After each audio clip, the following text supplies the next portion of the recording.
They fantasize, I analyze, I am the eyes. Yeah. They stand in lie, I stand in truth. That's my I am alive, I am alive, I am alive. I channel God, the frequency lives inside. Delinquencies leap aside, just look inside. I promise you'll find bodies the synagogue. You lie to self, then you sin to God. I take the end of lives, put it in a loop, then I tie a knot.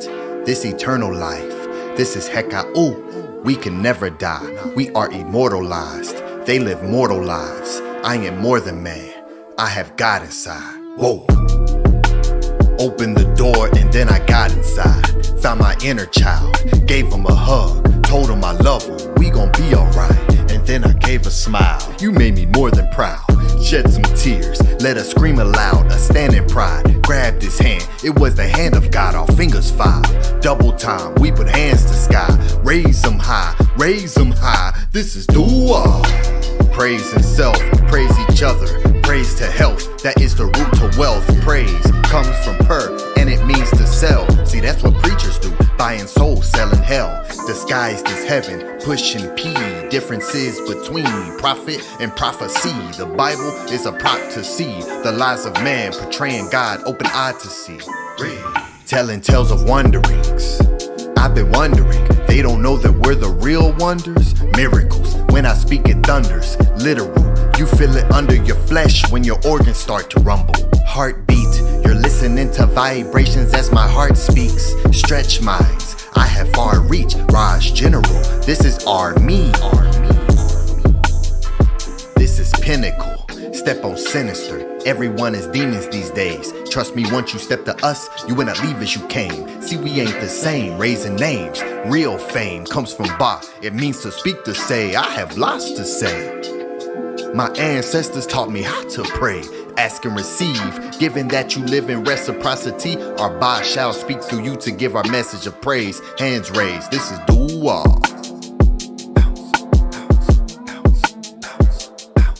This is dua.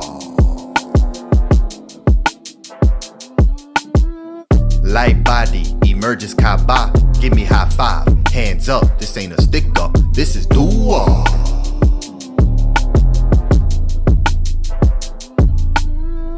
Giving praise, they're only giving praise when they receive a raise. Like thank God, I receive a raise as I rise up every single day. Raise comes from res, giving life the sun's rays, hands embrace. Consciousness extinct, even the ones who think they are woke are still asleep. Resi means to watch and it deals with what you see. Resi means to dream and it's the tongue of the speech. Watch what you speak, bring dreams to reality.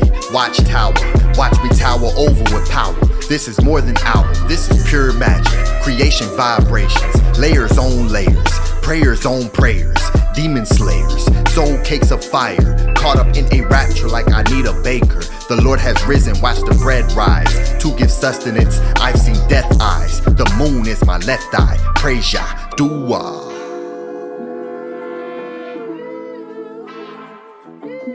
This is House of ATTON, I don't have a mask on, I'll tell you all what happened. I see they got the facts wrong, flow fluid. Walk with ancestors like Anpu is. Who's this? Greek named Anubis. Prove it. I see bodies walking around soulless, clueless. Ani Pata, don't compare me to Steve Jobs, call me Pata Sakar. If you need to do more research, search Ray. Hands in vagina plays when pray. Spitting seeds into the womb to birth and raise. See, that's parades. Give thanks like it's in your hands. Collecting plates, ancient stele. Step through fire, see we trailblaze. Fate and faith, this is knowledge. Facts will flip a fake. Tell me what's at stake to give thanks. Hands raised, this is dua. This is dua.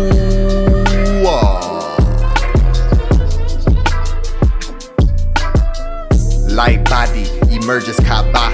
Give me high five, hands up. This ain't a stick up, this is dua.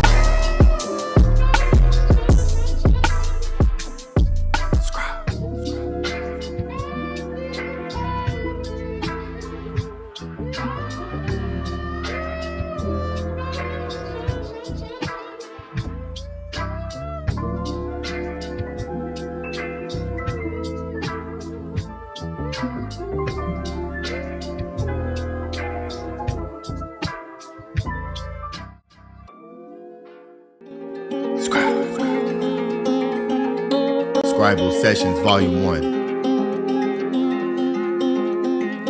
For the record. Open your eye in alignment with time and you'll see the truth like it's a physical thing. From the darkness I arise, so it's not a surprise when you learn of the light that I bring. As above, so below, I find a rhythm and flow as I grow with the pendulum swing. This is the matrix where everyone's faking they sleep here in life while we wake up in dreams. Shedding the skin like a serpent, this work makes it worth it. Attaining a purpose while searching internal, examine what all is in me. Most will not make it, their soul cannot take it. Reality shaking, you've seen what I've seen. Reap what you sow with the weavers of speech, achievers, and this is the read 'em and weed 'em. You cannot read in vibrations that none of them speak. Walk a meadow netter, light is feather is heavy to learn that your will isn't free. Net your willing, I continue to lead with my EBIS. I'm sweeping my consciousness clean. Training in realms that are unseen. My aura is some set fire to all of the fiends. Stand on my this is all seeing. I we supply 93, that means we are supreme. Healing through tones on my senses, connecting and this year. Wealthy is health, this is green. This is illusion, reality veiled in delusion. Thoughts become intrusive, it's foolish to not know by now that it ain't what it seems. This is way more than belief. I see clearly the lies. My six senses of sight are hypnotized. No wonder everyone sleeps. Open your eyes. It's time to set off the alarm. The performance self-harm. Don't you know you're a star? God in human form and you rise with the beast. More than man. Bread in my hand, that's the Lord in hand. Heard what I said, Lord, live in the man. Light is sought after, it's in the man. Come from the inundation lands. Light is sought after, it's in the man. Come from the inundation lands. We ain't the same man. Record keeper. Seeing the state of the planet, the damage, the famine expanding beyond your belief. I see they landed, they've handed the people a cannon and aiming it right at your feet. Blowing a hole where you're standing, creating the panic. The tactical planning is deep. Teaching you only a man and that God is in heaven, the seventh outside of your reach. If you're the question, they'll call you a manic, frantic, erratic, depression, demonic. When you're teaching through the magical speech, they'll call you serpent, the one in the garden. Pardon my knowledge for having the knowledge and prowess to see. He really told the truth to Adam and Eve. You'll have distinction between good and evil if you eat of the fruit of the tree. Now you're a god, open your eye, cleansing yourself so that now you can see. They stole the stories and twisted them like it's a spliff. They put the fire to leaf, I put the fire to speech. I put the fire to heat. We don't do liars and thieves, they just desire to greed. This is my record to keep, this is my throne. You cannot sit in my seat, and I command it. I give more than 10 commandments. This is the law of attraction, and we have infinite stamina. My stage is where I'm standing. This is my art, God is in me. I only keep goddesses with me. They are the magical beings, they are the holy ones, birthing the gods. We're overcoming the odds. We are the even and odd. They're in the odds, we're in the all. Ancestors answer my prayers, forever grateful. I will forever say thank you. Inspiration to awake the sleepers. Record keeper, more than man. Bread in my hand, that's the Lord in hand. Heard what I said, Lord, live in the man. Light is sought after, it's in the man. Come from the inundation lands. Light is sought after, it's in the man. Come from the inundation lands. We ain't the same man. Record keeper, more than man. Bread in my hand, that's the Lord in hand. Heard what I said, Lord, live in the man. Light is sought after, it's in the man. Come from the inundation lands. Light is sought after, it's in the man. Come from the inundation lands. We ain't the same man. Record keeper.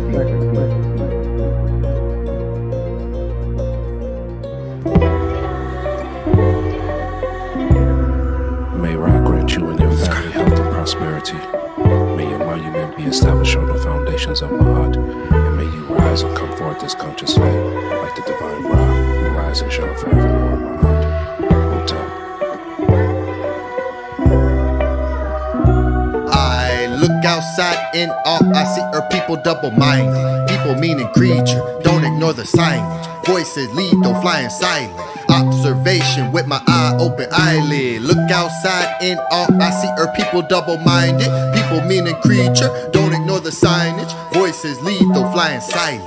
Observation with my eye open eyelid. I am him, king, crown, rings, Nesu, I am in mindset of when fighting jinns, sword swang, samurai, I am Shem, Suhor, son of Heheru, I am him, king, crown, rings, Nesu, I am in mindset of when fighting jinns, sword swang, samurai, I am Shem, Suhor, son of Heheru, words powerful, Hekau, see proof, you can feel the roots, gone, just look up, I am proof, breaking doors down, make some room, but I is now speaking through me and trust me.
Hotep Hinu, Ma Karu. Peace and love. Everyone put a 9 in the chat if you can hear clearly. Put a 9 in the chat.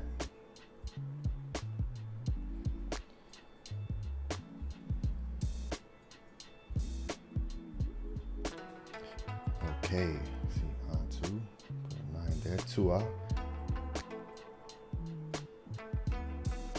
All right, wonderful. Peace and love, everyone. There's a Tefrim Kima'at in the chat.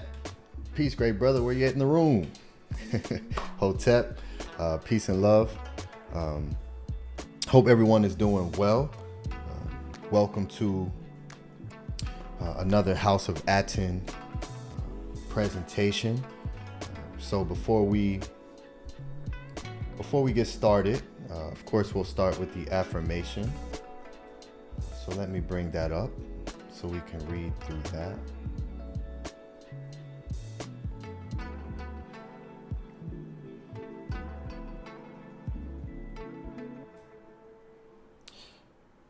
All right. Here we are on the count of 3. 1, 2, 3.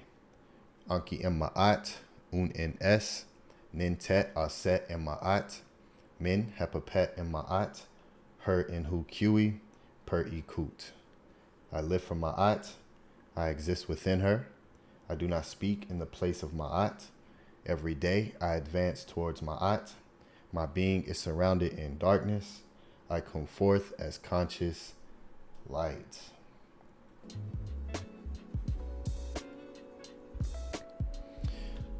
All right, peace and love. Tefrim Kima'at says driving be on soon. Okay, great. Drive safe. Order sin. So yes, Tef usually does our introduction. So he has that. So we'll just let everyone here introduce themselves, and I'll start. My Ren is Ani Patah, ATEN TEHUTI, also known as SCRIIBE, and I am the SAG-GIG-GA here of the House of ATTON. And yes, I'm thankful and grateful for everyone who's here with us live and who's watching on the playback. So giving much love and dua to everyone for giving your attention to this and this wonderful presentation that we are in store for from the great brother Anu, who is a Karu, which is the Medu word for to be within something. So it becomes a member, a household member. And so I will pass it to the great brother Anu and let him introduce himself. Hotep, order sin.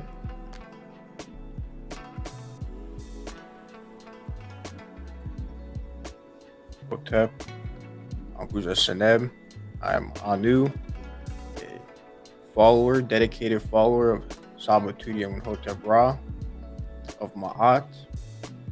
of the HOA.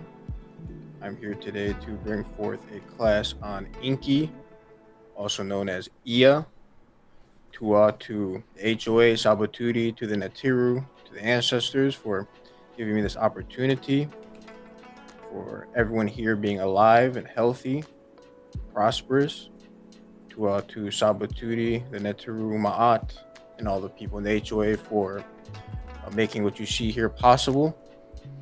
I'm very appreciative. Hotep Marie, Uncle Jaseneb. Hotep, peace and love. Definitely shout out to the House of ATTON. Definitely excited to be here. Excited for Anu to do his thing. Appreciate you, great brother, for your consistency, never backing down. Always, putting that left foot forward. Hinu and Tua to my great brothers. I appreciate all of you all. Appreciate everybody in the chat Tua for showing up on this beautiful Thursday. I am Primordial Thought 9. We feeling good. It's a beautiful day, man. This is a beautiful thing to come home to and be a part of. So to everybody, continue to support the great House of ATTON. Shouts out to our Saba Tehuti, Hotep Ra. Just peace and love, everybody. Just welcome, and may you all be able to learn well and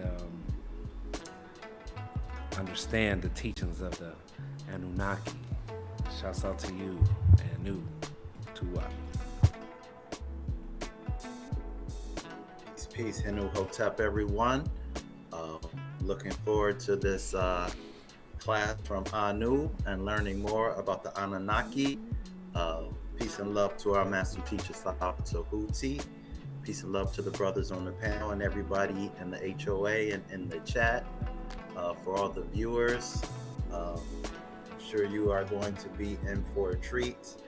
I really haven't seen anyone teaching on Anunnaki. I'm sure there's videos out there. I see videos pop up every once in a while, but it's definitely pretty powerful to get insight into all the things that Anu brings forth for us. So looking forward to the teachings and sending you peace, power, prosperity, and protection, great brother, as you bring this forth. Henu Hotep.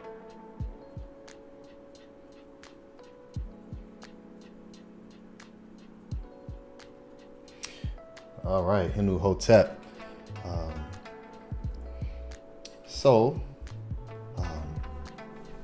Let me see something really quick. Okay, there we go. Hotep Nukpu. Peace and love, great brother. Glad to see you, Uncle Josh and Neb. It's a wonderful thing. So yes, the great brother.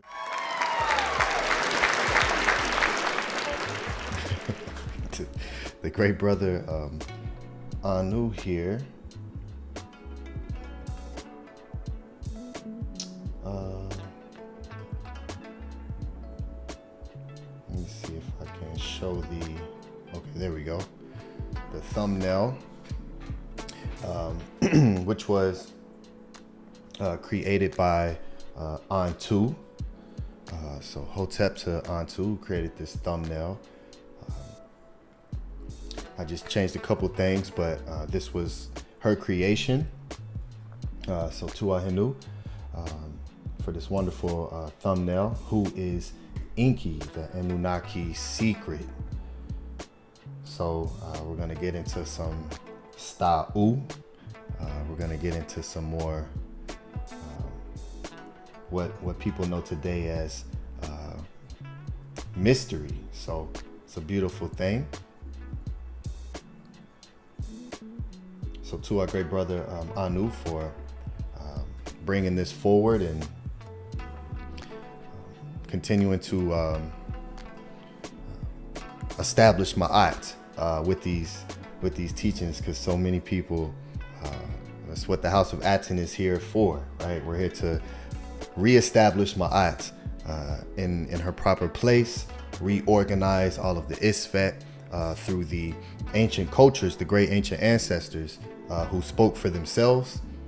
We don't need anyone's modern day interpretation on any of what they brought forth. We can read what they said themselves. So we are the only movement who's dedicated to doing that. So Dua Henu to the great Saba Tehuti, who is our Saba, the Saba of the House of ATTON. And for those who may be watching this class and are not familiar with the Tehuti pod class, I need you all to subscribe to Saba Tehuti's pod class as he goes live every Saturday. And it's an extensive class. There's nothing that exists like it on this planet. So it's a question and answer form. So you come in with your questions, you send support, and the Great Saba will present something that will do more than answer your questions. So everyone, make sure you subscribe there at the Tehuti Podcast. Subscribe here. Hit the like button there. Share this to all the social platforms. And I do want to show one thing. And if you look at the top of the chat, you'll see a support here button link that's pinned to the top of the chat. And that is our support link. So an update for everyone, the Cash App that we had, which was House of ATTON, is no longer available. So there is a new Cash App, the House of ATTON. So and the Cash App won't allow you to, accidentally send it to the old one, because it won't let us accept support within the old Cash App. So make sure everyone who utilizes the Cash App to hit the link that's pinned to the top, which is the House of ATTON. And I have something here so you can see clearly the House of ATTON there, and there's the QR code, so you can scan that as well. So and so I'll be repeating that often to make sure everyone is able to send in their support and appreciating what you see here. So Dua Hotep, PayPal, of course, is there as well, and more than likely we'll be switching the support directly just to the website houseofatton.org to prevent the matrix from preventing us from receiving support from all of you. So for now, here is the new Cash App. So everyone, make sure to update this and within your own personal Cash App, so you can make sure that we receive what you want to give. So Tua, Hinu, for everyone who supports. We have the greatest support system online. We're not the largest in numbers, but we're definitely the strongest. We definitely have the greatest supporters, and it's a beautiful thing. So much love and appreciation to everyone. Hefe, Hotep Good Brother, says, Hotep family.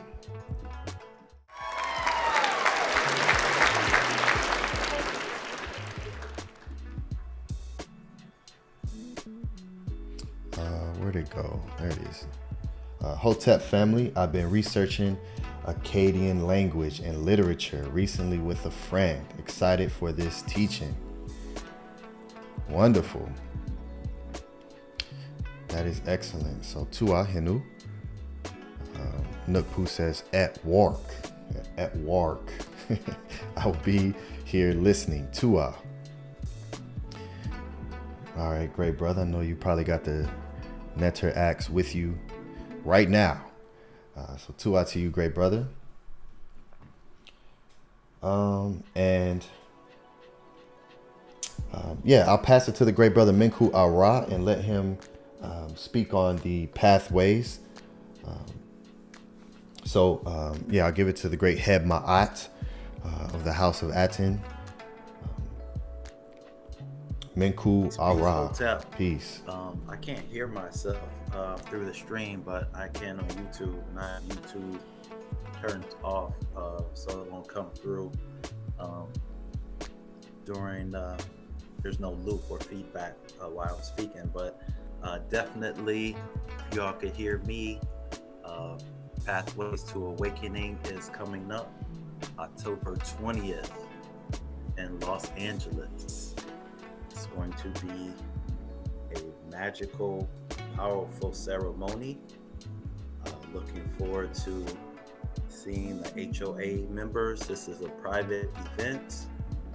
This is a gathering that will be filled with all kinds of emotions, amazement. This will be a cultural celebration, but this will be a spiritual celebration as people will be rebirthed and people will be awakened on their pathways to awakening with those who will receive their RENs. I am so excited about that, the liberation that comes and the power that comes with receiving a divine name. It's going to be extremely powerful, and Ani Patah is going to do a levitation ritual, and he's going to perform, and we're all going to be floating like there's no gravity. It's going to be extremely powerful. A lot of abundance and gifts will be exchanged. We will eat like the Netaru.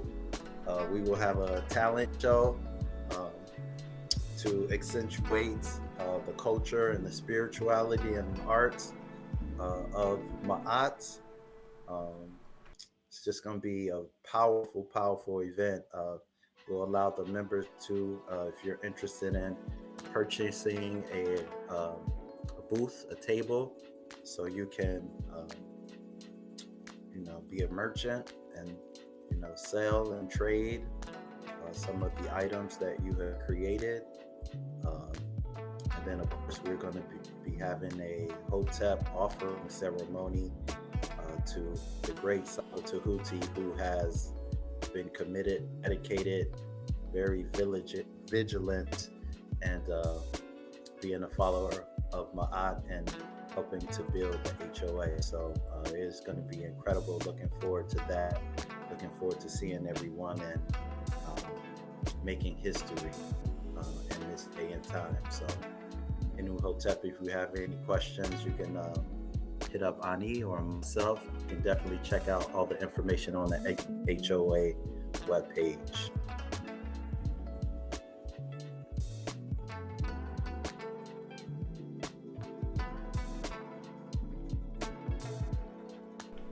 All right, Hotep, great brother. Yes, it's going to be a beautiful thing. Everyone go get your tickets, choose your meal, join in the raffle, join in the talent show, participate in what we have for everyone. So it's a beautiful thing. Great brother, Primordial Thought 9. Do you have anything that you want to speak about before we let the great brother Anu begin his presentation? To a great brother. No, I'm good. I'm just excited for Anu. Anu, do your thing, great brother. All right, wonderful. Okay, so without further ado, we will make the great brother Anu full screen and let him begin. Peace and love, Hotep. Be sure to support the class. Hit the like button. And stay active in the comment section. So peace and love, Hotep. So yes, we'll pass it to you, great brother Anu.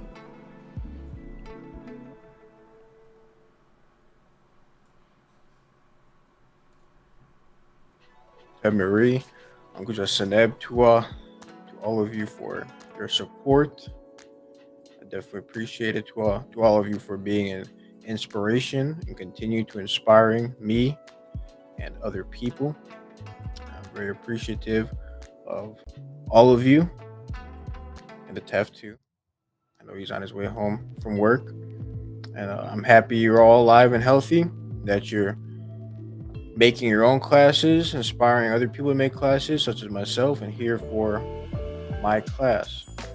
To very much, and I'm ready to present.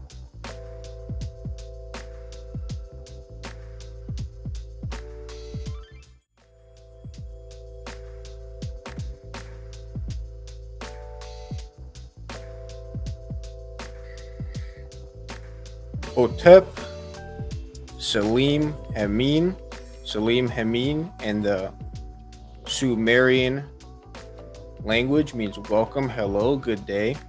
May you have good health. Welcome to the House of ATTON's first teaching on the Anunnaki, Enki, brought back to the people by Anu. Today, I'm bringing forth a teaching on Enki for myself, Anu. What inspired me to bring forth this class is that out there on the internet, there is really no put together class or presentation on this Anunnaki. The internet is flooded with misinformation about the Anunnaki, the ANUNNA. Billy Carson has taken over. So thought to myself, I might as well put something out there that is true and shows what the people say themselves instead of making things up and allowing the nonsense and the syncretism to continue. So I'm happy that I'm able to bring this forth to us Sabatuti, to the HOA, to the Neteru, to the ANUNNA, to all of the ancestors. Now we'll get into my class now. So first, I have two questions for the class. The first question is, who is Enki? And what are some things that you have heard about this name? So who is Enki? And what are some things you have heard about this name? You can type in the chat who he is, what you know about him, what you've heard about that name. May it be from Billy Carson or Malachi Z. York or some Bible dude talking about the Nephilim, something like that. I don't know. Just whatever you heard. Let's see what the chat says.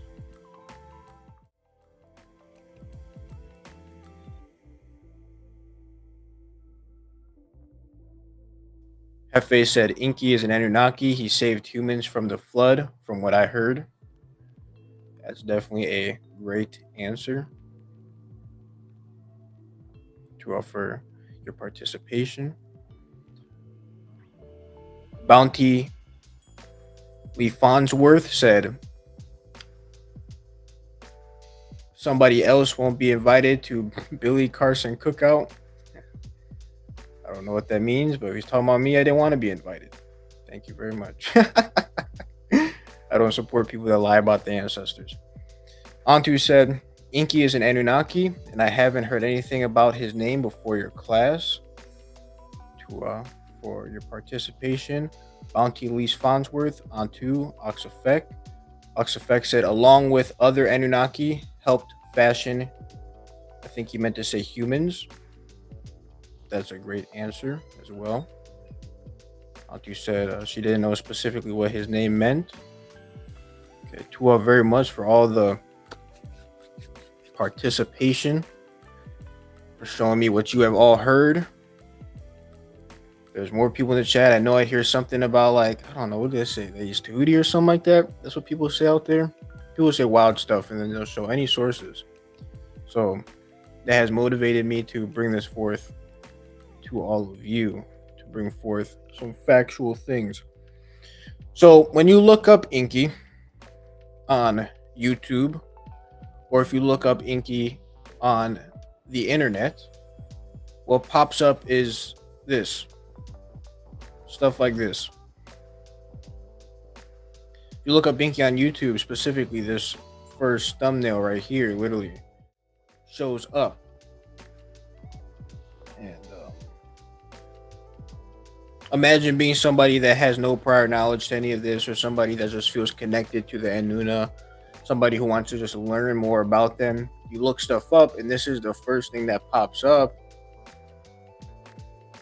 It's very evil for somebody to do something like this, to show this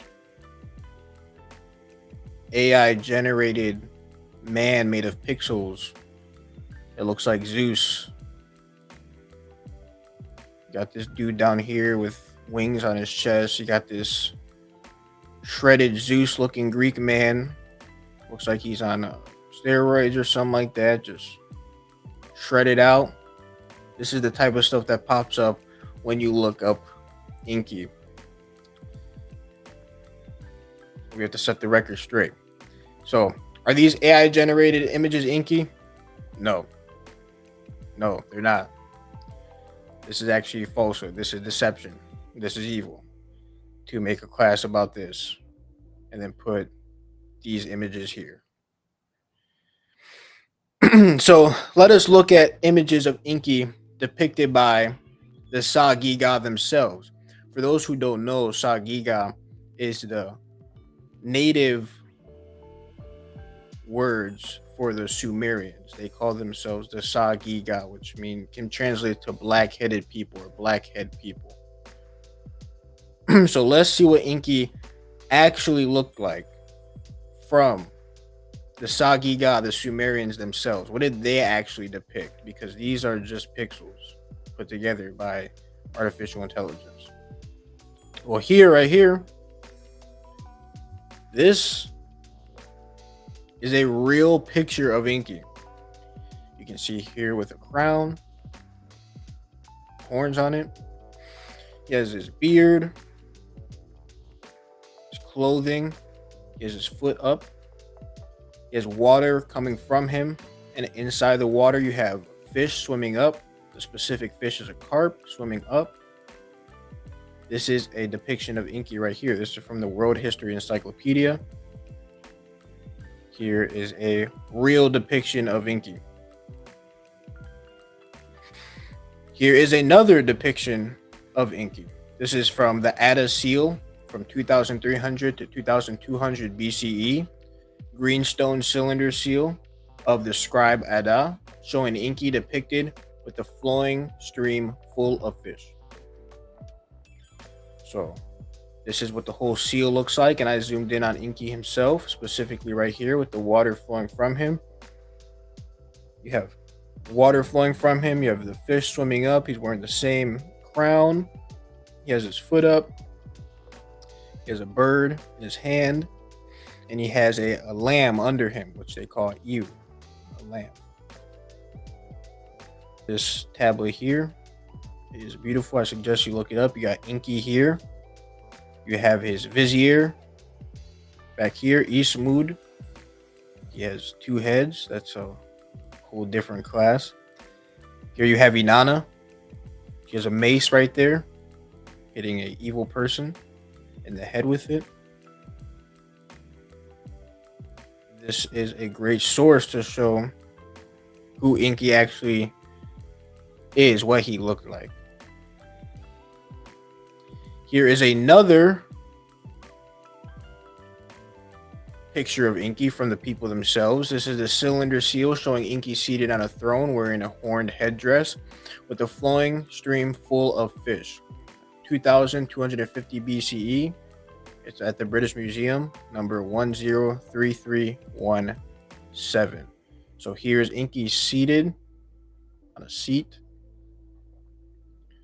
with water flowing from him. Here you can see the fish swimming up. He's sitting down, and these Anunna here are bringing him a prisoner. You can see here that this Anunna in front of Enki is holding a rope type thing around this thing's neck. You can see here that this Anunna has a spear to this man's neck, this Anunna's neck, and they have his hands bound right here. And they're bringing this person to Enki. So this, and this are all true images of Enki from the people themselves, what they depicted him as, what he looked like, not these AI generated images.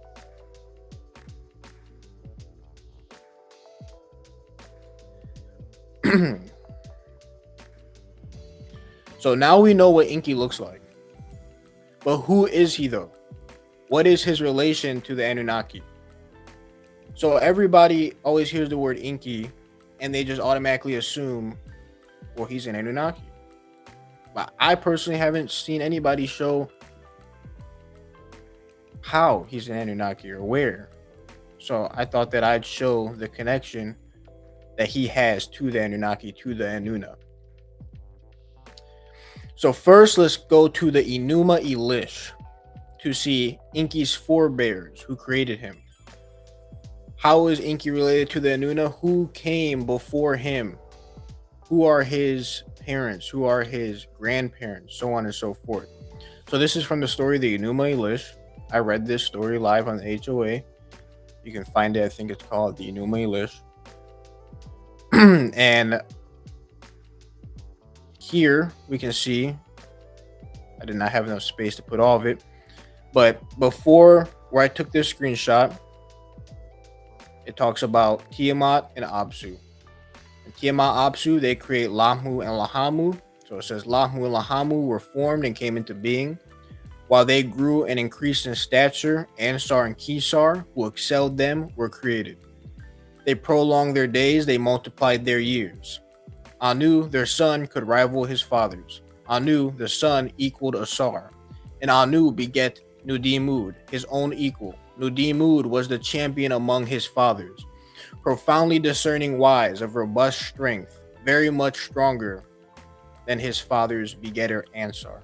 So here in the Enuma Elish, the name that Enki is going by is Nudimud, right here. So I'll show you over here that one of Enki's names is Nudimud. So here's how you spell it, Nudimud. And here in the story of Enki in the world order, it says, Enki, lord of plenty of the Anunna gods, Nudimud, mighty one of the Ikur. So Enki and Nudimud are the same Anunna. Nudimud is another name for Enki. So in the Enuma Elish, he goes by Nudimud and Ea. So the question is, who is Enki? How is he related to the Anunna? Well, he's related to the Anunna because Enki's father is Anu. Anu's parents are Ansar and Kesar. So Enki's grandparents are Ansar and Kesar.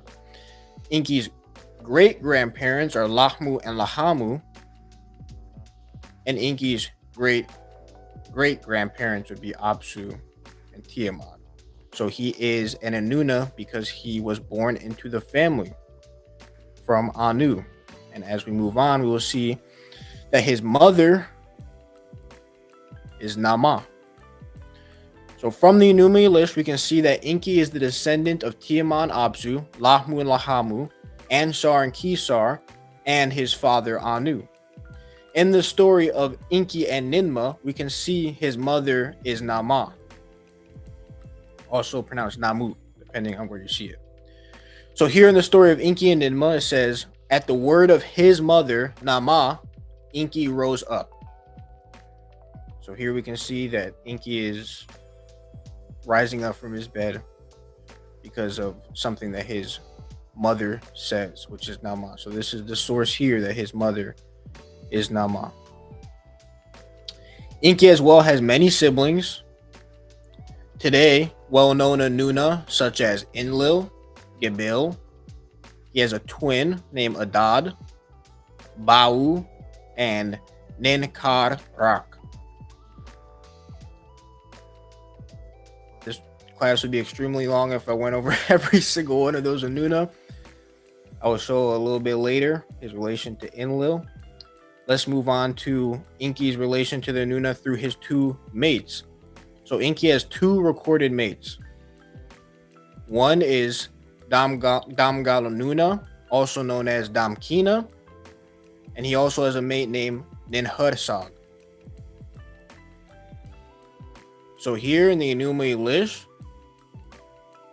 we can see Damkina is the mate of Enki, and she is also the mother of Marduk. So here in the Enuma Elish, translated by W.G. Lambert, it says, in Pir Apsu, Marduk was born. Ea, his father, begat him, and Damkina, his mother, bore him. So here is the source in the Enuma Elish that one of Enki's mates is Damkina. Here in the story of Enki and Nidharsag, we can see here, if we read, Nidharsag hastened to the temple. The Anunna slipped off her garment, made determine its destiny, and Nidharsag made Enki sit by her vagina. She placed her hands on, and then here it's broken off, and then it's broken off again, on its outside. Then Nidharsag asked, she says to Enki, "My brother, what part of you hurts you?" Enki says, "The top of my head, Ugu Dili, hurts me." And she gave birth to Abu out of it. She says to Enki, "My brother, what part of you hurts you?" Enki says, "The locks of my hair, Siki, hurts me." And she gave birth to Ninsikalia out of it. She says, "My brother, what part of you hurts you?" Enki says, "My nose, Giri, hurts me." And she gave birth to ERIDU out of it. Then Nidharsag says, "My brother, what part of you hurts you?" Enki says, "My mouth, Ka, hurts me." And she gave birth to Nenkasi out of it. So we have went over how Enki is related to the Anunna. What is his associations with the Anunna? Well, we went over that his parents were Anu and Nama, grandparents Ansar and Kinsar, Lamhu, Lahamu, Absu, and Tiamat. We briefly went over some of his siblings, and we have now gone over 2 of his mates. So he is definitely a part of the Anunna family. It is in the ancient texts from the Sumerians, the SAG-GIG-GA themselves. Enki has many children. To name some: Marduk, Ninkasi, Abu, Damuzid, Utu, not to be confused with Shamash, the son Utu, Ninkura, and many more. So Enki has many children. This whole story right here, Enki and Nidharsag, is a story that has sex magic in it, love magic, marry magic in it. And within this story, many different things happen, and many of Enki's children are created. He has a whole list of children out there. So if you're interested in seeing an ancient depiction of sex magic or knowing more of Enki's children, you can definitely read this story, Enki and Nidharsag. So now we know Enki's connection to the Anunna. We know his ancestors and some of his siblings. Now we will go into Enki's sound vibration, his name, which in Sugagi is Mu. We'll go into his Mu, his name, in order for us to better understand who he is and the frequency he carries. Enki has 2 common names, Enki and Ea. In the Emgir, which today people call cuneiform, they called it the Sugagi, the Sumerians, they called it Emgir. In the Emgir, Enki is spelled like this. So here you have the determinative, which is a sign that someone is an Anunnaki or Anunna. Here you have N and Ki. N, Ki. In the Emgir cuneiform, Ea is spelled like this. So you have the determinative again, proving that it's an Anunna. And it says E-A. E-A. So let's get into his name and what it means. The first sign here is called a Dengir, and it is not pronounced in this context and is a sign used as a determinative for Anunnaki. When this is in front of a name, it means that the person that they're speaking about is an Anunnaki. The second sign here, it is pronounced N, and the Sumerogram is N. So here is N, which would be the N in Enki. N means Lord. It means dignitary, Lord, high priest, ancestor, diviner, to rule, and as an adjective, it means noble.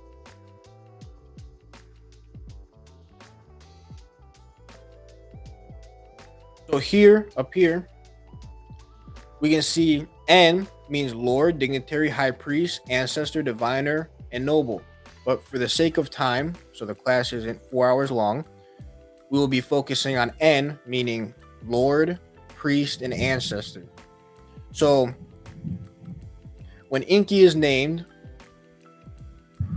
why did they decide to put the N in his sound frequency, his Ren? What does that have to do with him and what he will do and accomplish? How does Lord, priest, and ancestor relate to Enki? Why is his sound frequency defined with the words Lord, priest, and ancestor? And I will go over that today.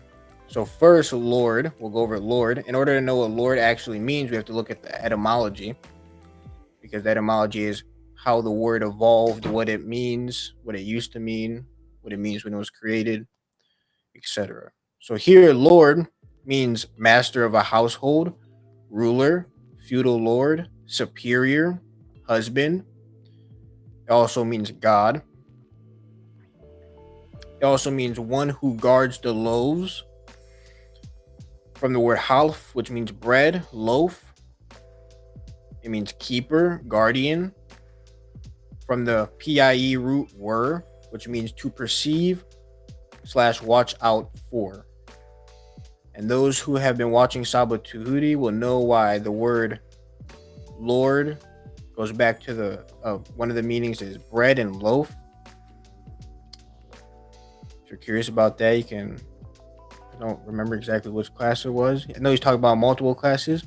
Maybe in the offset class, if I'm correct.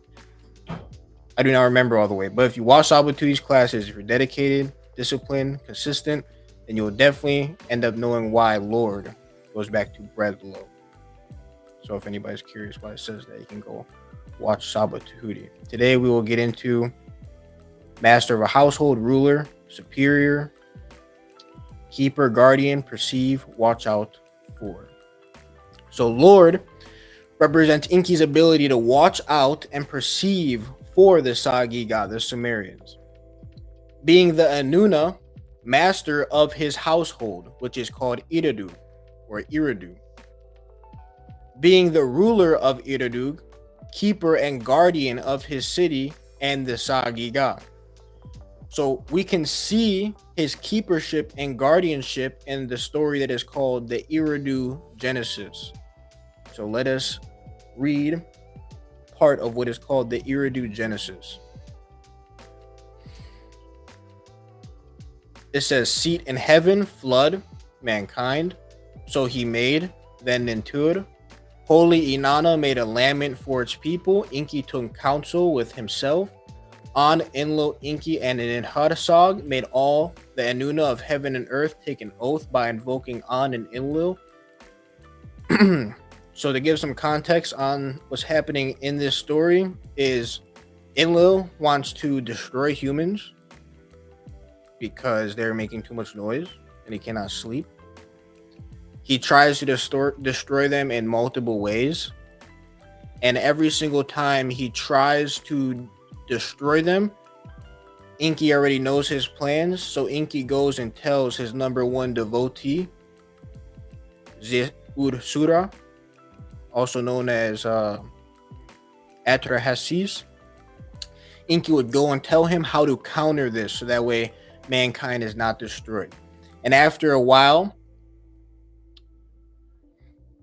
Enlil finds out that Enki is revealing his plans to people, and he makes Enki take an oath along with the other Anunna to not reveal the plans of destroying the SAG-GIG-GA, the Sumerians.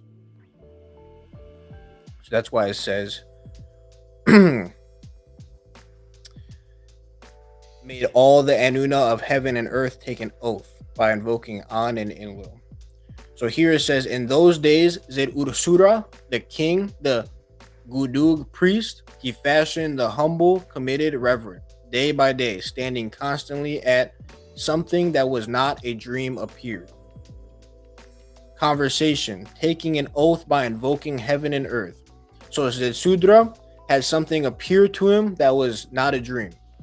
And what he saw was a conversation that was taking place between the Anunna, where an oath was taken, invoking heaven and earth. So Zetsuddra is somewhere else. He's not where Enki is at, but yet he still knows what is happening where Enki is at. He knows that an oath is being taken and that Enki is no longer allowed to talk to him.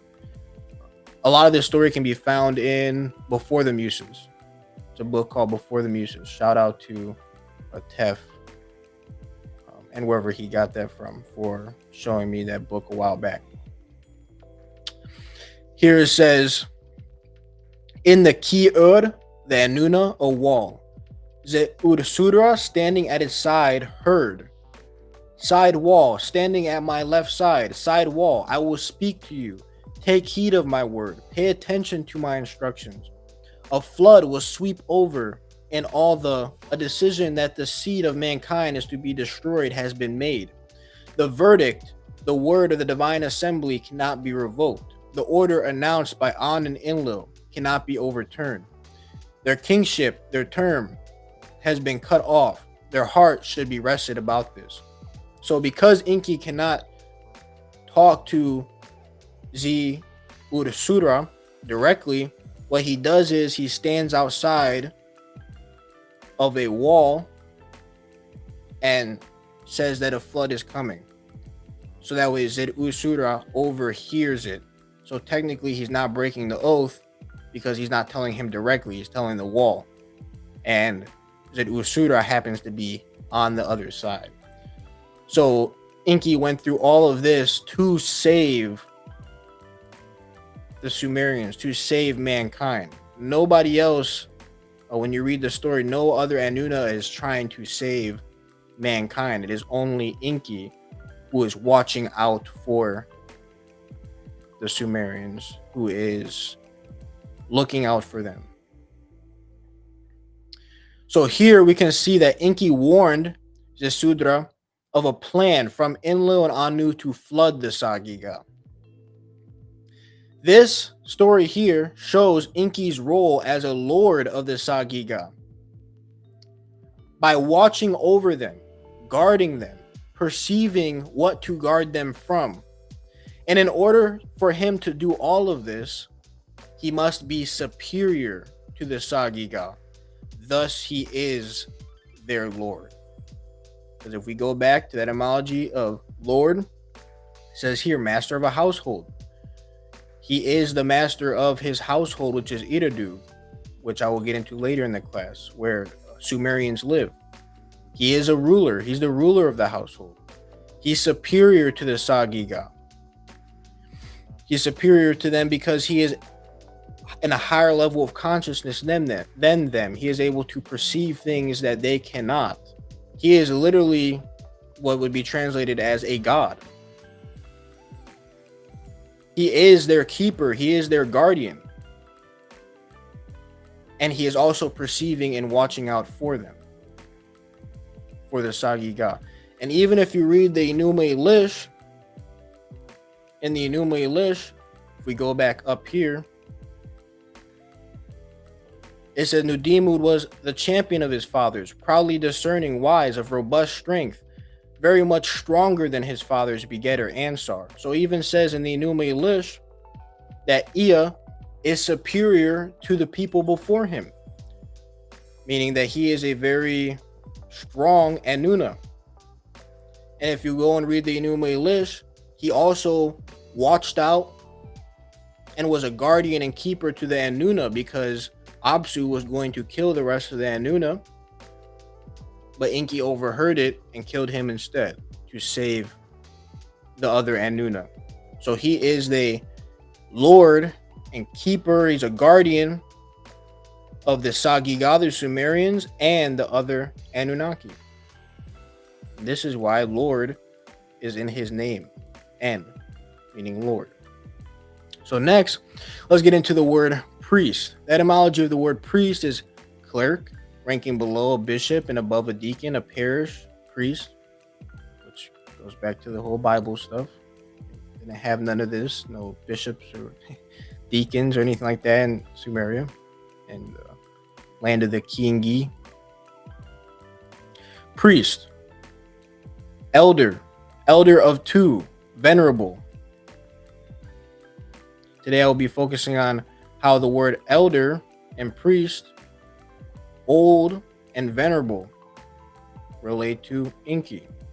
Why is the N an Enki? Why does it mean priest? We went over how it meant Lord. Why does it mean priest? What does that have to do with Enki? Priest represents Enki being an elder over the SAG-GIG-GA, him being older and venerable. We will look at a hymn to Ea from an exorcist to show how venerated Ea is, because he is the older elder from Before the Muses, Benjamin R. Foster. So this source here is from Before the Muses, page 642. It is a hymn to Ea from a exorcist. So here it says, O Ea, king of the depths, finder of the good counsel, I am the exorcist, your servant. Come to my right hand, hasten to my left. Set your sacred spell for mine. Set your sacred utterance for mine. Make my sacred word effective. Make what I say successful. Command that my procedures be pure. Let me succeed wherever I shall go. Let the person I treat become well. Let favorable comments precede me. Let favorable gestures follow me. Be my protective genius. Be my good fortune. May Marduk and the Anunna who brings me success bring success wherever am I going. Let the patient's personal Anunna speak of your greatness. Let this man sound your praises. I too, the exorcist, let me sound your praises. So here we can see Enki is so venerated that he is called upon by this, what is called Ashipu, which means exorcist, priest, or magician. So Enki is so venerated that he is called upon by this Ashipu to aid him in this case he is working on. He's asking Enki to grant him various boons or blessings. This is only possible due to Enki being the venerable elder who happens to be well versed in magic. So you can be venerated when you know more than somebody else, when you're able to give advice, powers, whatever you have to provide to somebody that they don't have. When you ask a question to somebody, it's because you're humbling yourself, knowing that that person has an answer to something that you don't. And usually the people who are the most venerated and who have the most information are elders. So I can speak from experience. Sabatuti is older than I am. He has more experience. He has more knowledge. Therefore, I look up to him. I ask him questions. I go to him for advice. I venerate him because he's my priest. And the same goes for other brothers in the HOA. And with time, as someone gets older, they acquire more knowledge. They acquire more experience. So it's natural for an older person to be venerated because they know more than the younger person in most cases. Sometimes in the Matrix is kind of whack because you got people inside the Matrix and they really don't learn nothing. I mean, they can be venerated in the Matrix, like how to get a job or something like that, but they don't really know what we're learning here at the HOA unless they're at the HOA. But in most cases, and in the past, the elder was venerated. The elder was someone you looked up to learn various different things. And in this case, this exorcist is looking up to Enki and asking him for various different things because he venerates him. And because Enki himself is well versed in magic, thus making Enki a priest. So he went over, and meaning Lord, we went over An meaning priest, and now I will go over An meaning ancestor and how this word ancestor ties into the N and Enki. So how is Ea Enki? How is he depicted with this word ancestor attached to the first part of his name being N?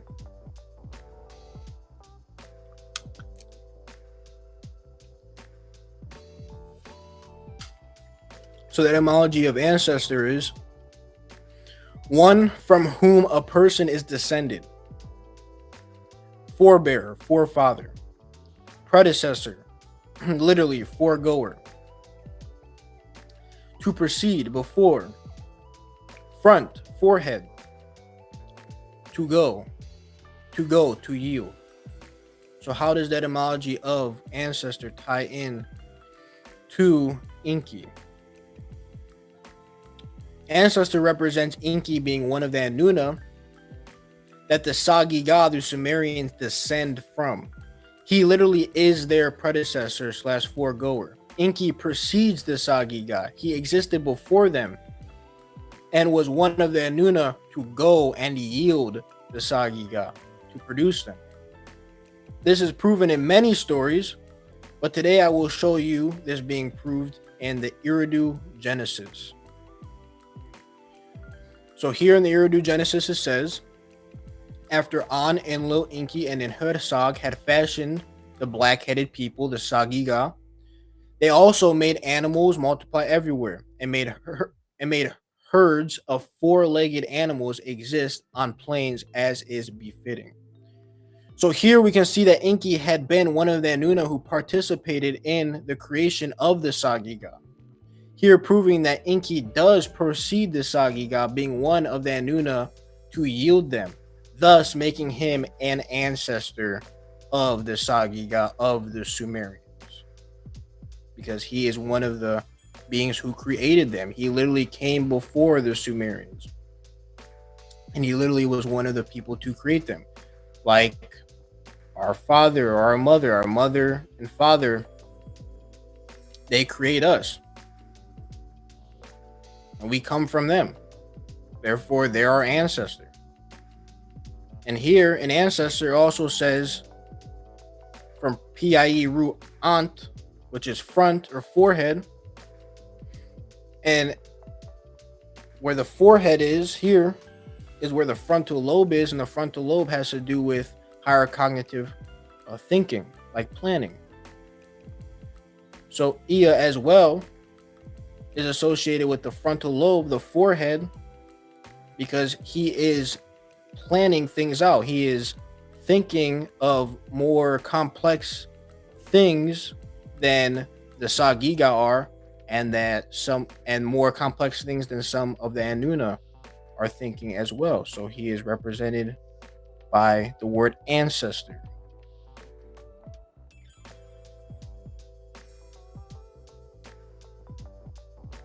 So I have gone over An meaning Lord, and how Lord ties into Enki.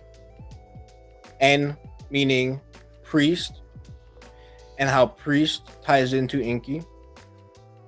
Now I've gone over An meaning ancestor, and how ancestor ties into Enki. And that's all just the first part of his name, the N. So now I will get into the key. So the third sign, it is pronounced ki, just spelled different ways. And the Sumerogram is ki. So here is the key sign.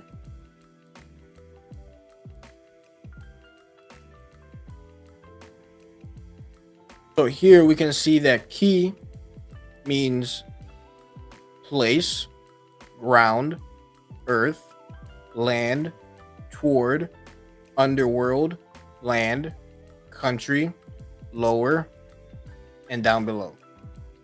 And for the sake of time, I will be going over today the meanings of ki being place, ground, earth, and land, and how that ties into who Enki is. So why did they add on the ki after the N. We already went over a few reasons why he has the word N in his name, why he represents that, being a lord, a priest, an ancestor. Now let's see how he represents the words place, ground, earth, and land, all tying into the word ki, an Enki. So here, place, the etymology of place is space, dimensional extent, room, area, place, spot, courtyard, open space, Broadway, avenue, Broadway, broad, plat, to spread. Place represents Enki being the lord who dwells in the open space / courtyard of the city that is called ERIDU, also known as ERIDU. The ANUNNA, Enki, the ANUNNA who spread out a city to the SAG-GIG-GA. So Ea, or Enki, being the ANUNNA, the Anunnaki, who created a city that was spread out to becoming a city to the SAG-GIG-GA, to the Sumerians. So we can see that Enki himself, a physical being, not whatever people think nowadays, principle. He's a physical being. We can see that Enki himself lived within the city ERIDU, which is present day Abu Sharin.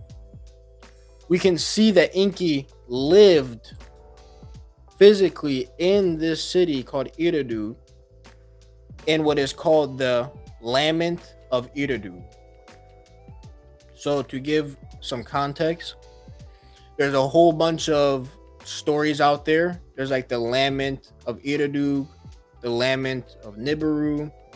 You have the Lament of various different cities at that time, because the flood eventually did come and it did wipe away many cities. So there's lamentations for various different cities.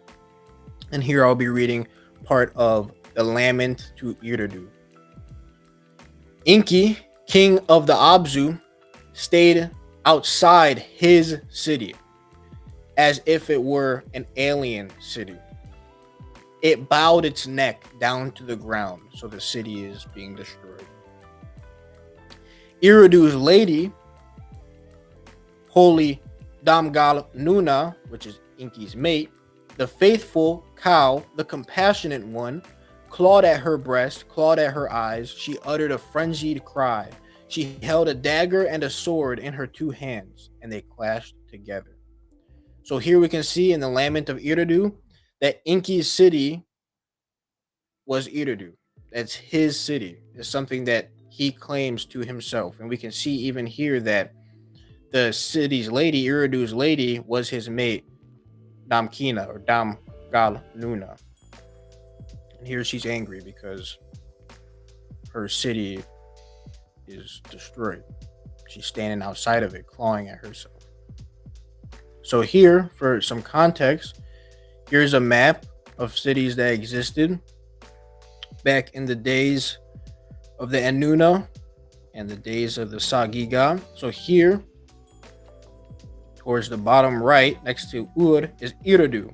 So here is ERIDU. This is where it was.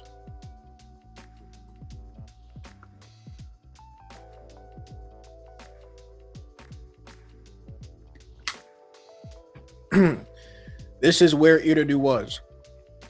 This is what it looks like today. And you might ask, why does it look like this today? Well, we know that one of the reasons why it looks like this today is because a flood destroyed it. And a little extra jewel is another reason why it looks like this is because here we can see ERIDU on the map, and now it is only ruins. Due to, according to the SAG-GIG-GA, being the first city of the first civilization on the planet, it is believed by the SAG-GIG-GA that ERIDU, this mound now, is over 250,000 years old. I will show the sources. I gotta get to that. but they believe that it's over 250,000 years old. And quoting our Sabatudi on the Killer Priest podcast, he said that the Anunna were the first ones to come down and form colonies, and the Natiru were the first ones to come and establish a spiritual teaching, a spiritual way of life. Here's ERIDU, and then here we can see from Gods, Demons, and Symbols of Ancient Mesopotamia, an illustrated dictionary by Jeremy Black, Anthony Green, page 77. This is a great book if you want to learn about the Anunna. It says ERIDU. ERIDU was a city on the southwestern edge of Mesopotamia, sacred to the Anunna Enki, and believed by the Sumerians to be the first city and to be at least 250,000 years old. If this is true, according to what our ancestors say, that means that everybody can trace back some sort of ancestral lineage back to this city here, because it is the first city here, and it is extremely old. Excavations have revealed that the site, now called Abu Sharin, is very ancient indeed. But in historical times, ERIDU consisted of little more than a temple building and sacred precincts. Originally, the marshes came close to ERIDU, and fish offerings were regularly made to the Anunna, being Enki. The temple of Enki, known as the Abzu, which means Abzu house, or also known as Engura, house of the Engur, which is another word for Abzu, was an extremely important shrine. And this shrine here in ERIDU was ritually visited by other Anunna traveling in their boats. So within this city, ERIDU, that's believed to be at least 250,000 years old, was a shrine called Abzu that we'll get into later in this class.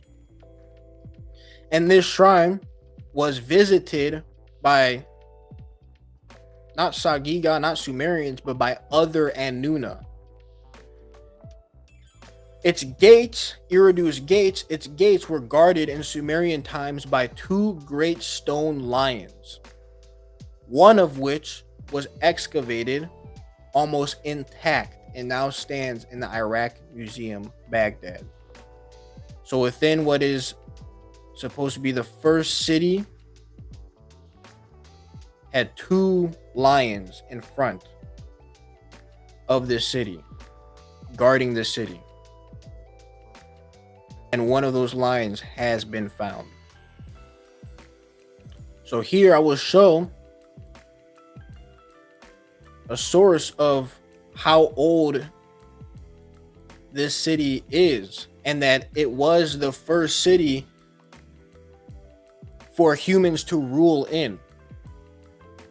So here, and what is called the Sumerians' King's List, it says after the kingship descended from heaven on high above, the kingship was in ERIDU. In ERIDU, Alulim became king, and he ruled for 28,800 years. And this list continues going on, and many rulers after Alulim ruled for many years. It would be considered impossible today, or pseudo. But it was not to our ancestors. Our ancestors truly did live for a long time. Alulim, he's not even an Anunna, and he's living for this long. So this right here is proof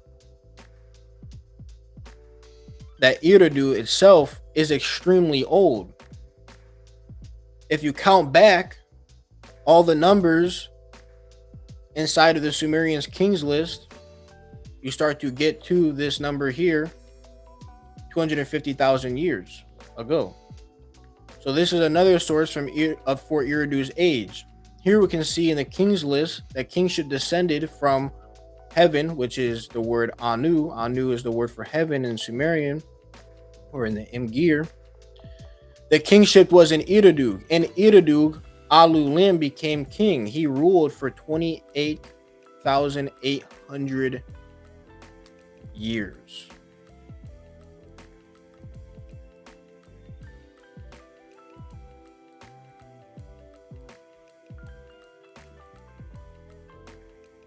So here next, we'll get into ki.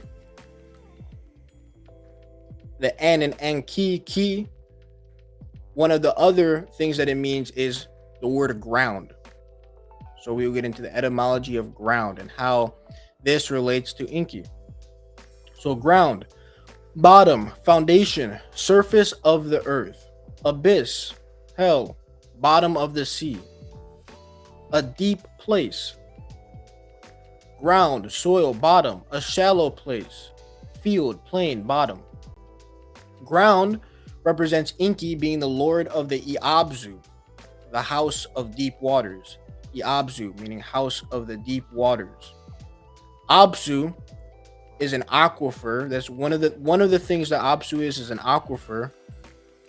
An aquifer is an underground river. Absu is an aquifer that resides in the deep, that resides deep in the ground and soil. The aquifers are the foundation of the waters above. So these aquifers are the foundations to the Tigris and Euphrates River.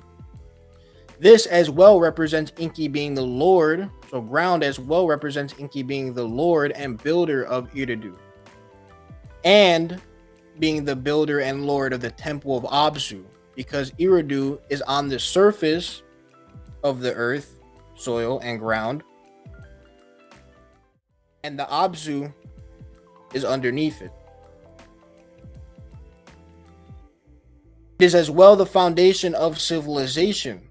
ERIDU is as well the foundation of civilization because it is the first city that hominids such as ourselves ruled in. Iabsu is in the abyss, a deep place, is deep underground. On the bottom of ERIDU, let us look at Enki's journey to Nibiru as a source of Enki being the lord of the Absu, and him being not just the lord but the builder of it. He built this temple himself. In those remote days when the fates were determined, in a year when An brought about abundance, the people broke through the earth like herbs and plants. Then the lord of the Abzu, King Enki, the lord who determines the fates, built up his temple entirely from silver and lapis lazuli. That itself is so beautiful. There's nothing present day made by the Matrix people to compare to that. To have a temple built entirely from silver and lapis lazuli. It's silver and lapis lazuli were the shining daylight into the shrine of the Absu. He brought joy. An artfully made bright carnelian rising out from the Absu was erected for Lord Nudimud. He built the temple from precious metal, decorated it with lapis lazuli, and covered it abundantly with gold. In ERIDU, he built the house on the bank. Its brickwork makes utterances and gives advice. It eaves roar like a bull. The temple of Enki bellows. During the night, the temple praises its Lord and offers its best for him. So now we will go over ki. One of the meanings of ki was earth and land. So we will go over how ki and enki means earth and land and why that ties into Enki and who he is. So earth, here the etymology of earth is ground, soil, dirt, dry land, country, district.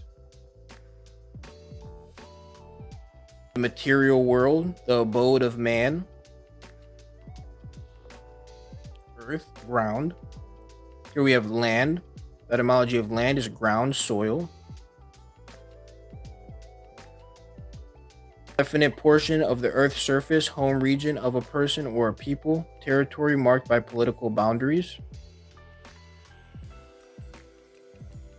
From Proto-Indo-European root, lent, land, open, land, heath.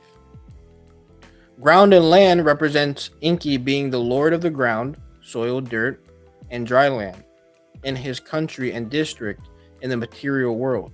I have already showed Enki built Abzu and that he is the lord of it. I will show a source of him building ERIDU from Enki's journey to Nibiru. So if we go back here, when I was talking about place, I made the claim that Enki was the Anunna who spread out the city to the SAG-GIG-GA. Well, we know that ERIDU itself became a city that the SAG-GIG-GA lived in because Alulim became the king of it. Now let's see if Enki truly made the city. Am I making this up, or did he really make the city? So let's go here and see. In Enki's journey to Nibiru, it says, Enlil addressed the Anunna, great gods who are standing here, Anunna, who have lined up in the place of assembly. My son, King Enki, has built up the temple. He has made ERIDU rise up, come out. He has made ERIDU rise up, come out from the ground like a mountain. He has built it in a pleasant place, in ERIDU, the pure place, where no one is to enter. A temple built with silver and decorated with lapis lazuli, a house which tunes the 7 tigi drums properly and provides incantations where holy songs make all of the house a lovely place. The shrine of the Abzu, the good destiny of Enki befitting the elaborate divine powers. The temple of ERIDU built with silver. For all this, Father Enki be praised. So here we can see he has made ERIDU, Enki, he has made ERIDU rise up from the ground like a mountain. If Enki is responsible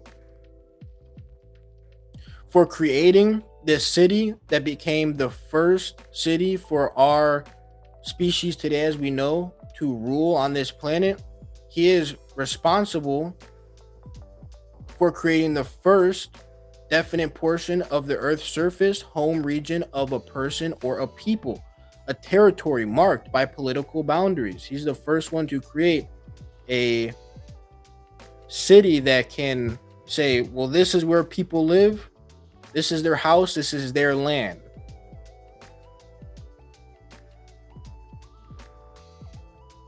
So I went over Enki, I went over En and how it meant Lord, priest, ancestor, and how that ties into him, who he is. I went over Ki.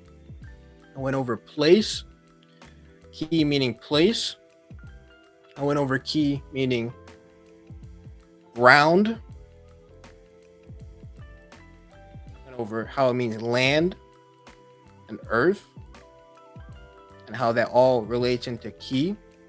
So now, if we were to translate just that, there's a lot more.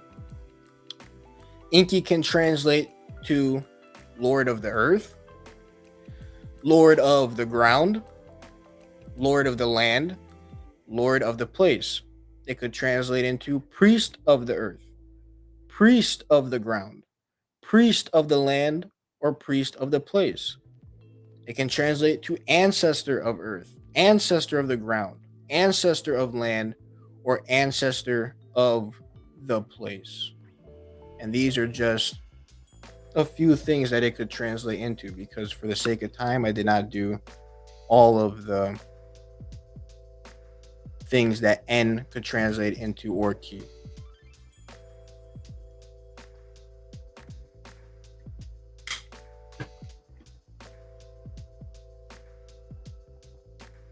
So now we will get into Enki's other his other name. The other name for Enki is Ea. The first sign, the Dengir, is called a Dengir. It is not pronounced and is a sign used as the determinative for an Anunnaki. The second sign, this one, E, is pronounced E, and it means house. So the E and Ea, the E means house.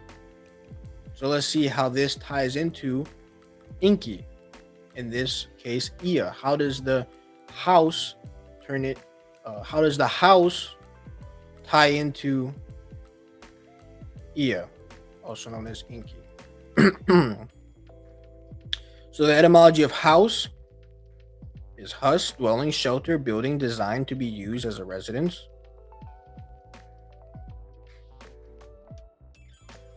Temple, literally God house.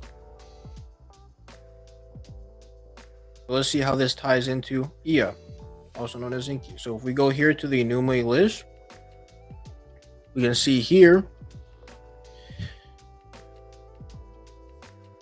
that Enki, after killing Apsu, it says he set his dwelling upon Apsu and he laid hold on Mumu, keeping the nose rope in his hand. After Ea had bound and slayed his enemies, had achieved victory over his foes, he rested quietly in his chamber. He called it Apsu, whose shrines he appointed. Then he founded his living quarters within it. So we can see here that this famous temple, which is the Apsu, was built by Enki and it became his house. And we can even tie in house to him building ERIDU, which as well was his house. And within ERIDU is the temple Apsu. He also built what would be known as the first house, which I already went over, for the species we are today. House represents Ea dwelling in the shelter of Apsu. Apsu is literally a temple that the Anunna go to, and is literally a god house. It is literally a house for a god, which would be Ea in this case scenario. We can see proof of this in the Enuma Elish and the story of Enki's journey to Nibiru. So I have already showed here in the Enuma Elish that Enki lived within the Apsu being a temple and literally a god house. It's literally his dwelling, shelter, and it's literally a building that he built to be used, to be designed as a residence. But let's look also in the story of Enki's journey to Nibiru. Let's see in here as well. It says, Abzu, pure place, which fulfills its purpose. E and Gura, the Lord has directed his steps towards you. Enki, Lord of the Abzu, has embellished your foundation with pegs of cornelian. He has adorned you with and lapis lazuli. The temple of Enki is provisioned with holy wax. It is a bull obedient to its master, roaring by itself and giving advice at the same time. E and Gura, which Enki has surrounded with a holy reed fence. In your midst, a lofty throne is erected. Your door jamb is the holy locking bar of heaven. Abzu, pure place where the fates are determined. The Lord of wisdom, Lord Enki, the Lord who determines the fates, Nudimud, the Lord of Eridu. Let nobody look into its mist. Your Abagal priests let their hair down their backs. ENKI'S, beloved Eridu, E and Gura, whose inside is full of abundance. Absu, life of the land, beloved of Enki, temple built on the edge, befitting the artful divine powers. Eridu, your shadow extends over the mist of the sea, rising sea without a rival. Mighty, awe-inspiring river, which terrifies the land. That goes back into Abzu being an aquifer. Mighty, awe-inspiring river which terrifies the land. ENKI'S, high citadel. Standing firm on the earth. Temple at the edge of the Engir. A lion in the midst of the Abzu. Lofty temple of Enki, which bestows wisdom on the land. Your cry, like that of a mighty rising river, reaches King Enki. So here we can see it is the lofty temple of Enki. And one of the meanings of house is temple.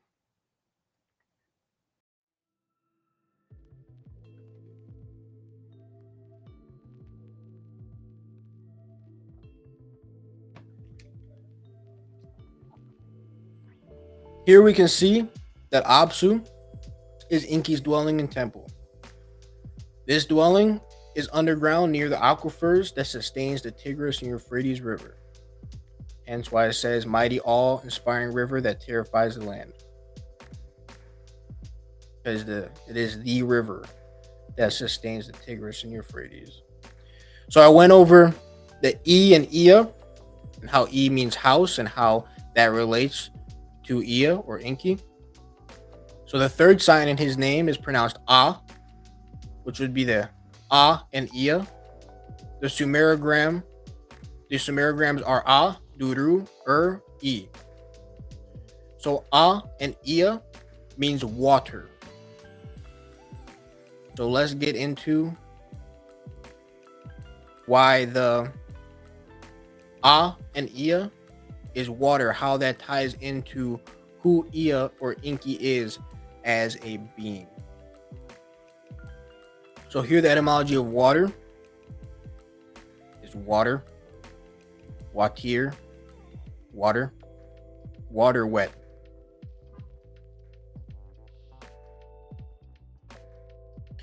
So one of the things that water represents with Enki is water represents Ea dwelling in the Abzu. It was built underground near the aquifers that sustain the land. The city ERIDU itself was also built on a marsh above the Abzu. So water surrounds everything that he does, from the temple that he built to the city that he built. I've already went over this. So now I'm going to go into something a little different. Ea was associated with water because both him and water are responsible for creating life. Allow me to show you the importance of water and the making of stars and planets.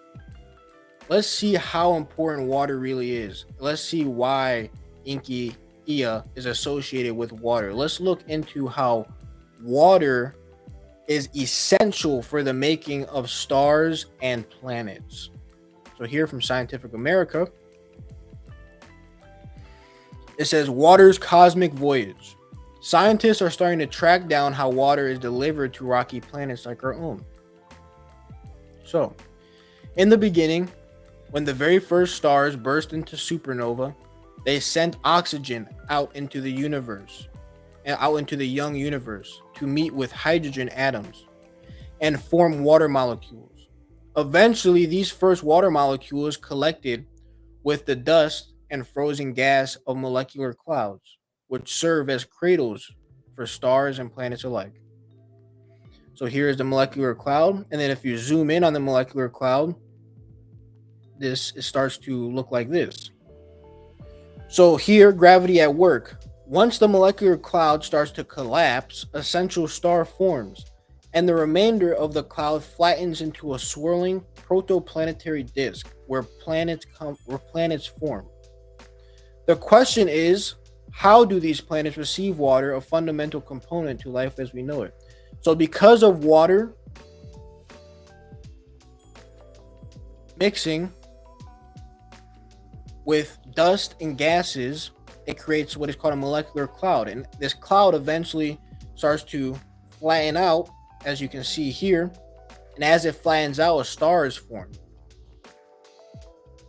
And this flattened out cloud creates a protoplanetary disk that is able to create planets. So this star would not be able to be formed, nor would the planets be able to be formed without water. Now let's see how water gets to the planets specifically. So these are three theories. Observational evidence points to three pathways that water takes to reach rocky planets. The first one is water vapor. If there is abundant water vapor close to the star, a planet's atmosphere might inhale it directly from their protoplanetary disk. So the planet might inhale the water. Another way is icy dust. Water might be there from the start, trapped within the building blocks of planets themselves. So the water might be already within the planet when the planets are to form together. From far reaches, icy comets and meteorites might crash land on dry worlds, delivering water long after formation. So comets might bring water to the planet. Here, the Goldilocks. It's likely that planets need just the right amount of liquid water in the right place. Not so much that big diluted oceans prevent life from evolving, and not too close or too far for liquid water to exist in the first place. A better understanding of water's cosmic voyage will help astronomers understand how common such worlds are, and whether our own watery world is somehow special. So water has to be in the right spot. There can't be too little. There can't be too much. It has to be in a certain quantity in a certain place to create life like how we do now, like how we have now on a planet. So here, from what I just showed you, we can see the importance of water in forming a star, planets, and life on planets. To recap, the water is formed when a star goes supernova, releasing oxygen into the universe. This oxygen pairs with the hydrogen, creating water molecules. Then these water molecules collect with dust and frozen gas, creating molecular clouds. These clouds serve as cradles for stars and planets. As these clouds begin to collapse, like this, a central star will form, and the rest of the cloud will flatten, creating a disk where planets will form. Water appears on planets in multiple ways. When a perfect amount of water is in the right place on a planet, it then creates the conditions for life to form. Thus, water is essential to the formation of the galaxies, solar systems, stars, planets, and all forms of life. All of this from the mixing of water, dust, and gases. Because water is needed to create that cloud that then echoes out and creates more and more things. And then water is necessary on a planet itself to create life. So let us look at how water is essential to life, specifically on Earth. Allow us to dig deeper to further understand why part of Ea's name means water.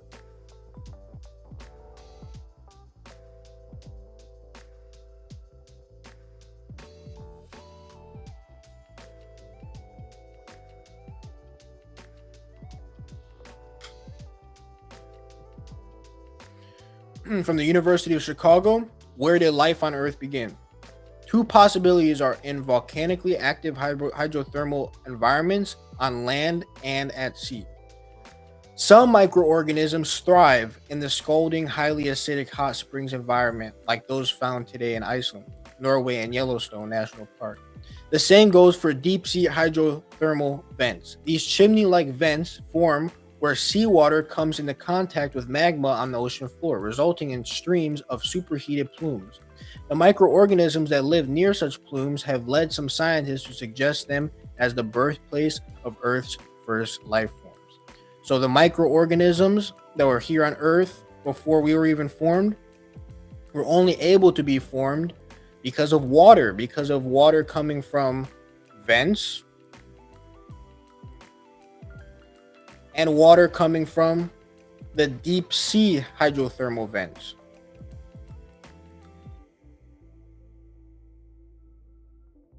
Here we can see that some of the first microorganisms on Earth were created from hot springs and hydrothermal vents in the ocean. Both include water for this process to work. From these microorganisms came the explosion of the Cambrian period, filling Earth's oceans with life. So here, the Cambrian explosion, this moment of rapid evolutionary diversification is known as the Cambrian explosion, representing a profound transformation in Earth's history. Before this moment, the majority of life was relatively small, unicellular, and simple. But afterward, a large variety of organisms with animal body plans covered the planet, filling our oceans with animals of many shapes and sizes. The Earth's aquatic ecosystem were far more vibrant than they ever were before. Vast shallow seas surrounded the Earth's continents, and marine life thrived in these rich environments, slowly filling every niche available to them. Over time, these aquatic creatures would continue to expand and diversify, and some would eventually evolve into the first true fish who would one day dominate our oceans. So the oceans became the oceans on our planet became the first main habitat for life to form, for multicellular organisms to form, like fish and all sorts of different things like coral and all different types of creatures that are within the ocean. And this formation of creatures in the ocean, these multicellular creatures, would not be possible without the microorganisms that formed also from water. And these microorganisms wouldn't be able to be formed if it wasn't for water being trapped within the earth or coming to the planet. And the planet wouldn't be able to be formed without the star. And the stars and the planets wouldn't be able to be formed without the molecular clouds, which need water. So wow. Water is extremely necessary to life in the universe, galaxies, and our planet. The A and Ea, meaning water, represents this extremely necessary creation. Ea himself participated in creating many things, just like water. Today, one of the most important things he created was the species we are today. We can see this in the story of Enki and Ninmah. So here from the story of Enki and Ninmah, it says, at that time, the one of great wisdom, the creator of all the senior Anunna, Enki, lay in his bed, not waking up from his sleep, in the deep and good, in the flowing water, the place, the inside of which no other Anunna knows. The Anunna said, weeping, he is the cause of the lamenting. Nama, the primeval mother who gave birth to the senior Anunna, took the tears of the Anunna to the one who lay sleeping, to the one who did not wake up from his bed, to her son. Nama says, are you really lying there asleep and not awake? The Anunna, your creatures, are smashing there. My son, wake up from your bed. Please apply the skill deriving from your wisdom and create a substitute for the Anunna so that they can be freed from their toil. At the word of his mother, Nama, Enki rose up from his bed and Hal an Kug, his room for pondering. He slapped his thigh in annoyance. The wise and intelligent one, the prudent of skills, the fashioner of the design of everything, brought to life earth goddesses. Enki reached out his arm over them and turned his attention to them. And after Enki, the fashioner of designs by himself, had pondered the matter, he said to his mother Nama, my mother, the creature you planned will really come into existence. Impose on him the work of carrying baskets. You should knead clay from the top of the Abzu. The birth goddesses will nip off the clay and you shall bring the form into existence. Let Ninmah act as your assistant. And then he continues to say what other Anunna will do. So here is Enki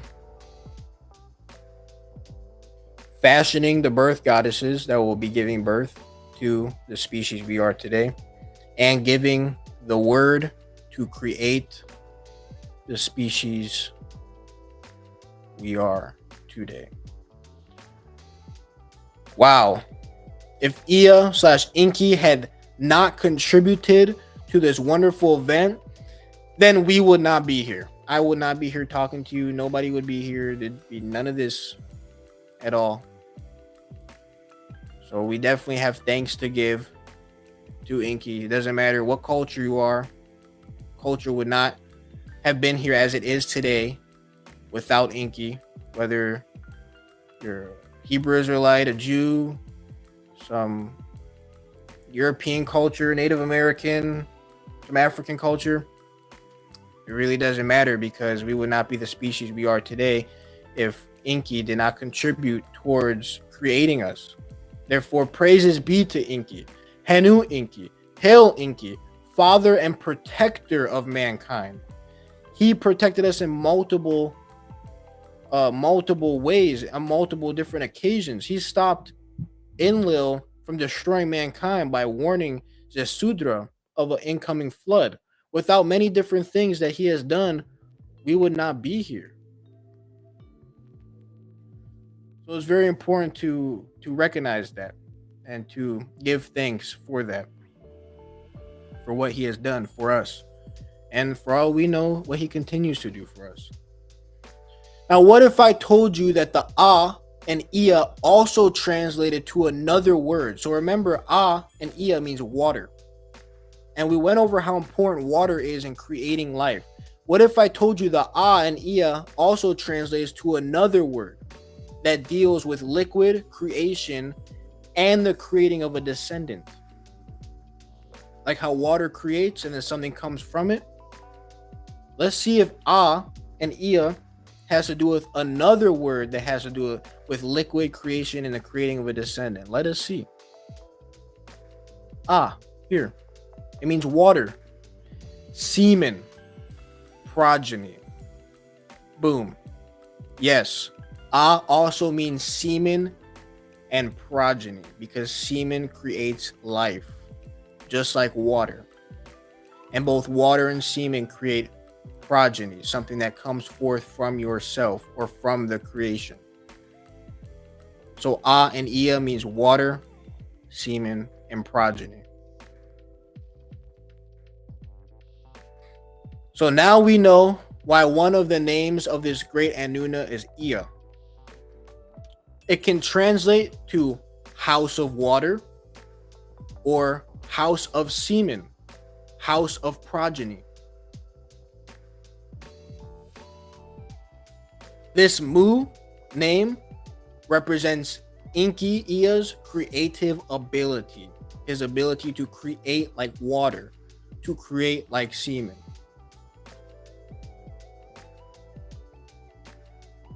So now we will look at how the Bible stole aspects of Enki and put parts of his story into their religious text. So here we will take a look at John 1:14. And before we look at it, I want everybody to remember that Enki is the son of Anu. An is the head of the Anunna. He is the father of all the Anunna. Remember that Enki is son of Anu, contributed to creating our species with his words by saying to his mother Nama that the creature she planned will really come into existence. Therefore, his words literally created flesh. He as well built his dwelling of ERIDU, the city that became the first city of civilization housing the SAG-GIG-GA. So Enki built his dwelling among the people. He built ERIDU, the city that became the dwelling of the SAG-GIG-GA. And it became the place where the first ruler, Alilum, ruled.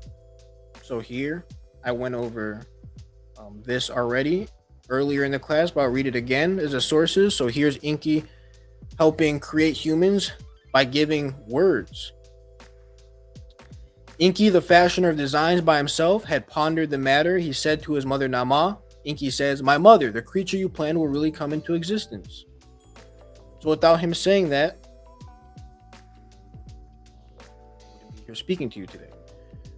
Here is Enki making ERIDU. He has made ERIDU rise up, come out from the ground like a mountain. He has built it in the pleasant place, in ERIDU, the pure place. So he made ERIDU. And then here's proof that our species lived in ERIDU, because after the kingship descended from heaven, the kingship was in ERIDU. And ERIDU, Alilum, became king. He ruled for 28,800 years. So keep this in mind. Keep in mind, he's the son of Anu, the father. He's creating words with his flesh. He's building things, a city specifically, to dwell with the Anunna, to dwell with the SAG-GIG-GA, and the Sumerians eventually live within. So now let's look at John 1:14. It literally says here, the word became flesh and made his dwelling among us. We have seen his glory, the glory of the one and only who came from the Father, full of grace and truth. John 1:14. Enki literally contributed to creating man with his words. Thus, the words became flesh. Enki, being one of the great Anunna, which is a god, and begetter of the SAG-GIG-GA, the Sumerians, he made his dwelling in ERIDU among the SAG-GIG-GA. So this Bible verse is from the point of view of someone who isn't a god. So here we can see that the SAG-GIG-GA eventually lived with Enki in his own house, ERIDU. Enki is the one and only son of Nama and Anu. Anu has had children with other mates, but with Nama, his only child is Enki. See some similarities. I mean, I don't know, they still, as we have learned from our Sabatuti, Alexander the Great, as he was on his conquering spree, he came across what is called Ashurbanipal's library. And at Ashurbanipal's library, there were many stories in there from the Sumerians and various other cultures. And as Alexander the Great, Septepen Ra, which is his Kemet name, as he came to the Nile Valley, he ended up becoming a pharaoh, as they would call it. And he learned a whole bunch of stuff from there. Now, as Alexander the Great passed away, Ptolemy Sotar I took over as pharaoh in Kemet in the Nile Valley. And Ptolemy used information from Ashurbanipal's library and from Kemet to make what is today known as the Septuagint, which evolved into later forms of the Bible and the Torah. So if you have been coming to the pod class for a while, if you have seen Ani's recent classes, then you would know that the Ptolemies used information from ancient cultures and civilizations to create the religions that people are stuck in today. So it's not far-fetched whatsoever that they actually stole from the Anunna stories and put it inside of their Bible.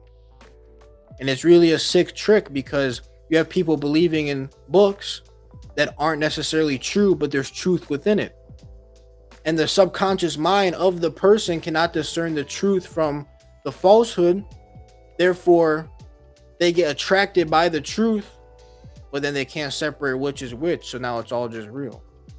Well, there's actually certain things that are partially true in the Bible that are misconstrued, but they're stolen from ancient cultures, from our ancestors. Now, what if I told you, oh, here, echo.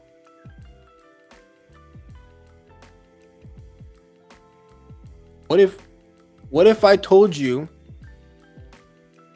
the God in the Bible who instructed Noah on how to build the ark was stolen from a story with Enki? I will show you here at the HOA that the makers of the Bible were indeed inspired by and stole from the ancestors. So here in Genesis 6:14, make yourself an ark of gopher wood. You shall make the ark with rooms and shall cover it inside and out with pitch. Hebrews 11:7. By faith Noah, being warned by God about things not yet seen, in reverence prepared an ark for the salvation of his household, by which he condemned the world and became an heir of the righteousness which is according to faith. Genesis 7:1. Then the Lord said to Noah, enter the ark, you and all your household, for you alone I have seen to be righteous before me in this time. Let's see if there's any similarities to a God telling another man that a flood is coming, and even how to make the boat for it. Let's see. So here we can see God warning Noah of an inevitable flood. This God even goes as far as directing Noah on how to build the ark to protect himself. Let's see if there are any similarities to the story of Utnapishtim, also known as Zesudra, in the Epic of Gilgamesh, or in the native language, Gigi-Mesu. So here we can see in the Epic of Gigi-Mesu, Gilgamesh, it says when the great gods decided to cause the deluge, their father Anu took the oath, as did their counselor and hero Enlil, their chamberlain Nentura, their inspector of waterways Anugi. Prince Ea was likewise under oath with them, but repeated their words to a reed fence.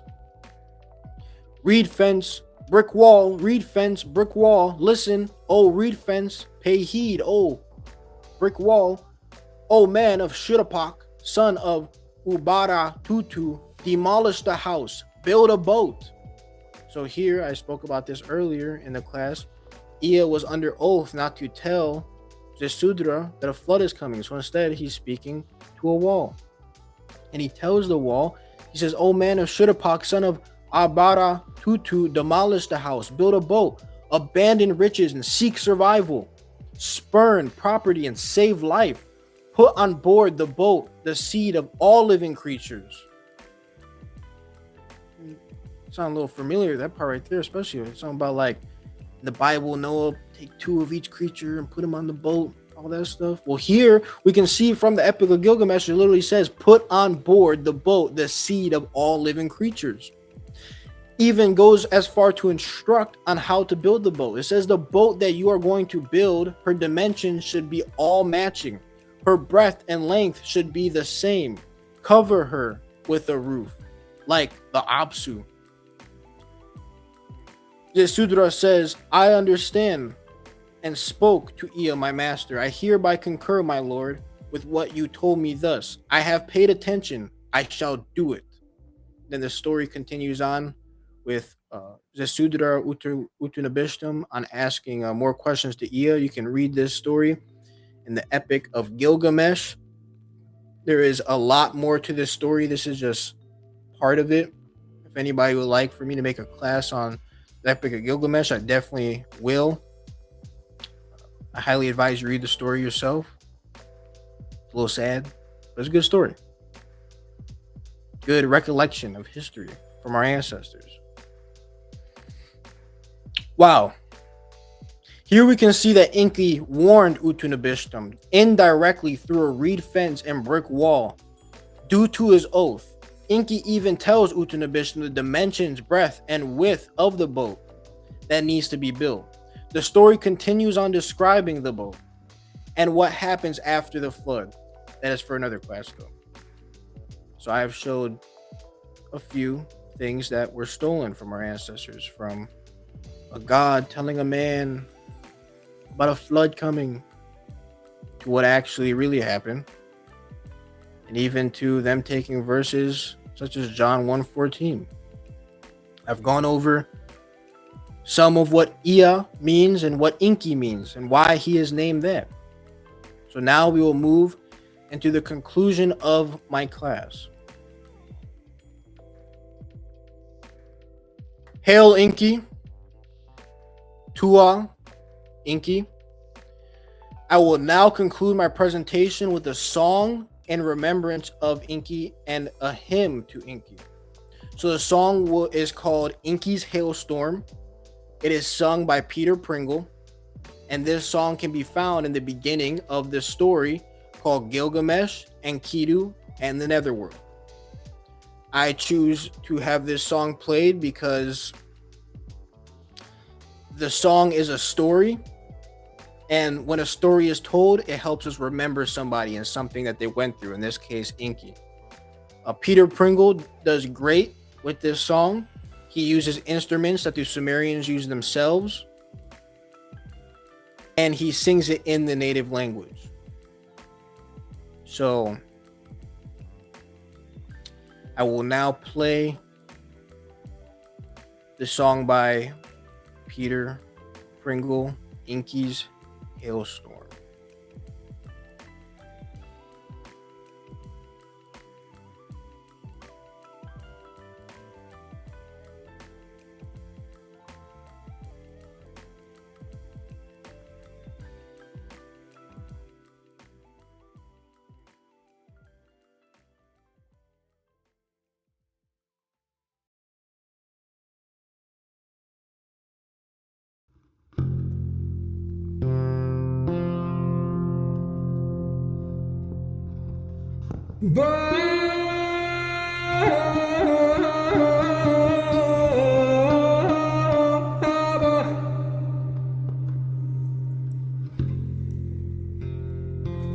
Enki kurşe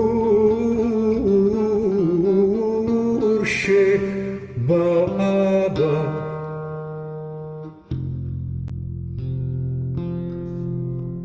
ud amme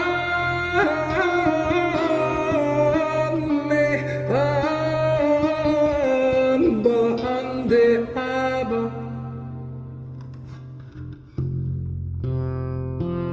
enli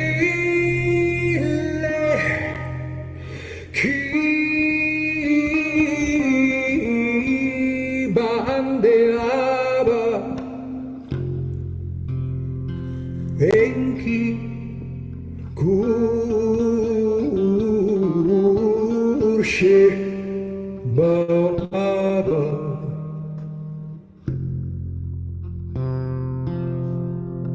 erişki karara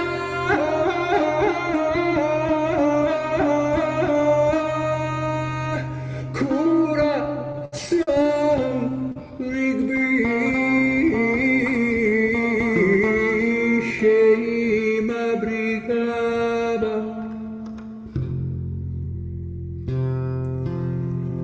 Enki kurşe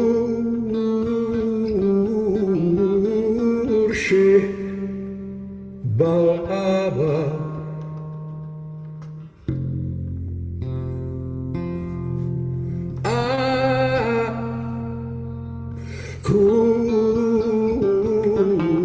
kurşe baba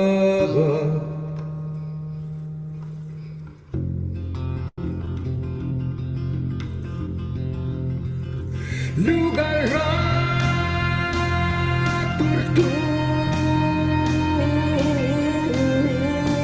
bandai Enkira galgal bandari kurkur bina shukan galgal bina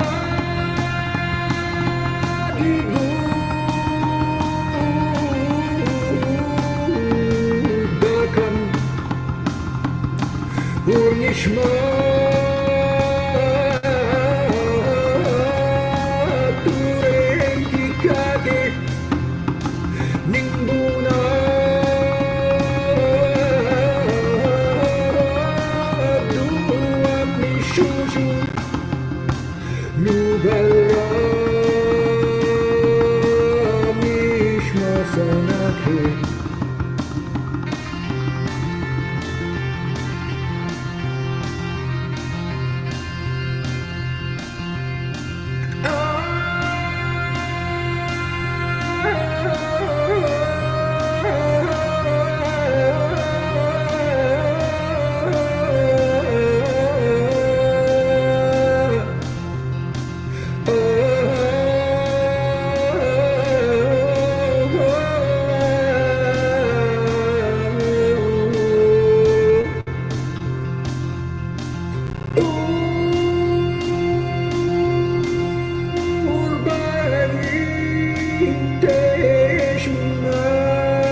Tap. Here we can even see Inky on the boat during the hailstorm on his journey to the Kerr, to the netherworld, with two Anunna, one on the front of the boat and the back of the boat with bird heads. Absolutely. Never.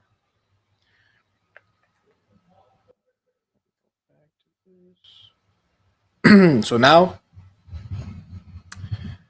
I will give a hymn to Inky.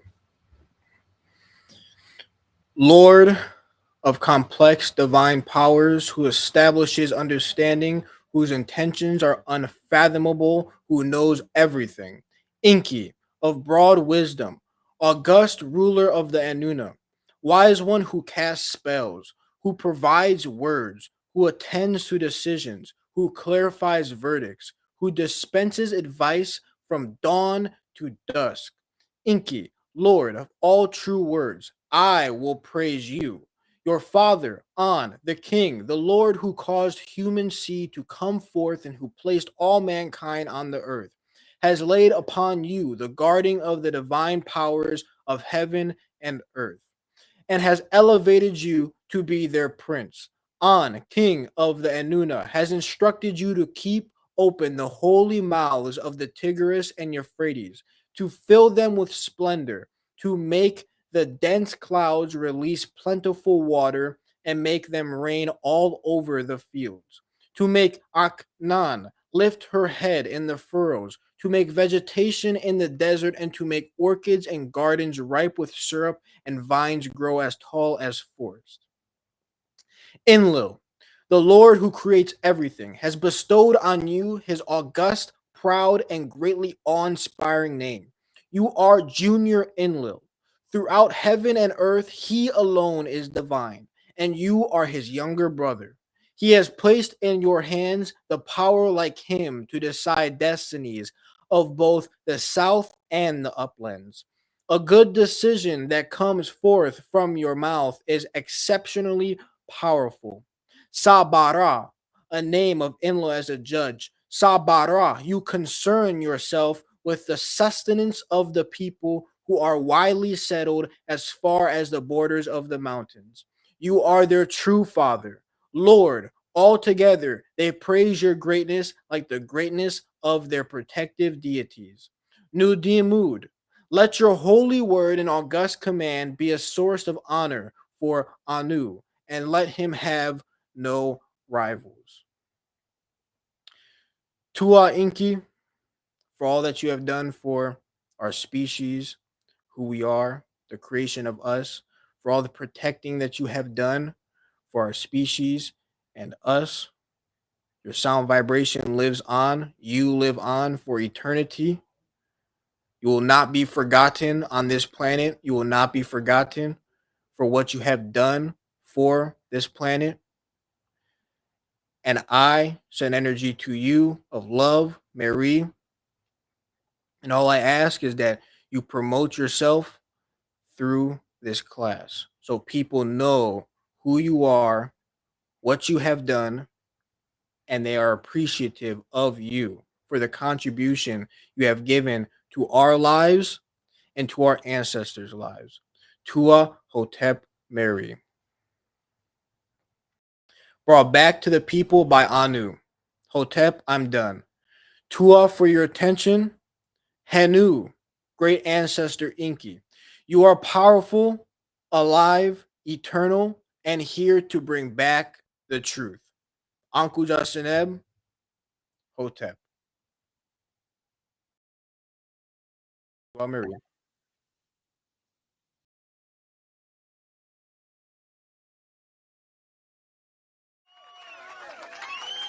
What's up?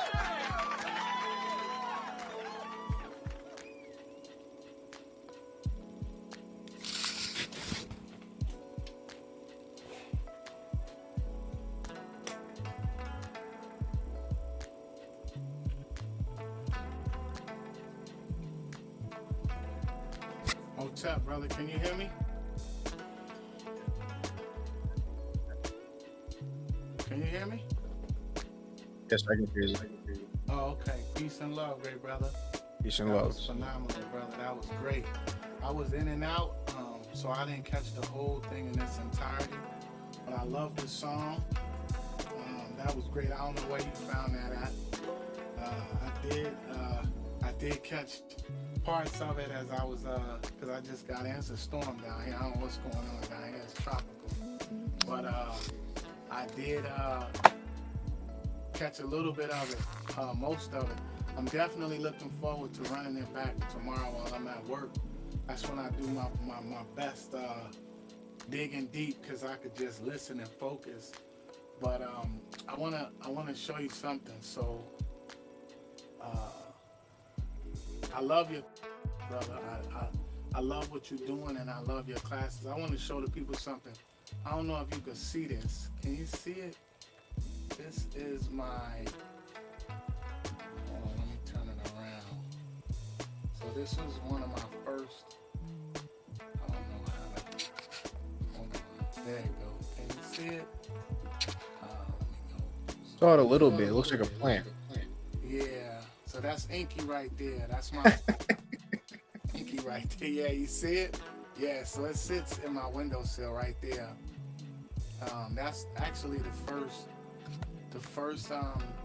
my first snake plant. It's actually a cylinder snake plant that I named Inky. I did catch the part where you told the people that I recommended this book right here. This is the book for the people. I want to see it. It's a very fat book, very big. It's called Before the Muses. And how I got to it, because I had made a decision within my car, man, and I wanted to educate myself instead of entertain myself. And that was a few years ago. And part of that decision was, every time someone mentioned a book, I was going to try to get it. You know, as crazy as it might sound, or ridiculous as it might sound, I just start taking pictures of books just weirdly. Like, I would see people reading books in public, and I would like sneak a picture of it with my phone. And you know, I heard somebody mention this book because, like so many of us, a lot of my introduction initially was the Emerald Tablets and Zachariah Stitching, or however you say the name, and I was just unfamiliar with our ancestors, you know. And so when I got this book, I wanted something that had everything together. Like, I wanted like all of it, you know. I didn't want to just. I was trying to find like a good collection of books. Like Saba recommends, you know, the Merriam Litcham books, the Budge books on the Nichiru, you know, and it's a nice selection of a good assortment of it. So if you're interested in what they call Akkadian literature, this book is fat. You see how fat this book is fat. Anu say he was on page 600 and something. Look how big this book is. Like, it's really big. It's a nice sized book, and it has a good assortment of our ancestors' literature. You know, so it's a very good source if that's what you're interested in. Because I didn't know where to start. I didn't know, you know, how the Anunnaki related with the Nichiru. I didn't know who was first, who, you know, how did they like each other, did they not, you know. But thanks to our great teacher, our great Saba, he pointed out some of the stories of our ancestors, like the story of Heru Bahutet and different things, and I was able to see that you were either a follower of Ma'at or you wasn't. So we paid homage to each other. Those beings, we paid homage to each other. We existed together, you know, and we coexisted, and we helped each other, and we did beautiful things together. This is another book that I have. this actually is a Zachariah stitching book. I haven't even read most of it yet, but I don't know if the people can see this, but I just want to learn, man. So, you know, I was trying to get my hands on all the books that I could, because I felt like, I don't know if you guys could see this, but this is called The Lost Book of Enki. And it's actually that picture that he showed.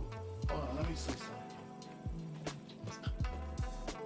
Make it a little, maybe, yeah, there you go. Jeff, your microphone sounds a little, there's some noise, and I hear an echo Really? when I speak. Yeah. Let me see if that's my, let me mute it for a second. Sounds like you have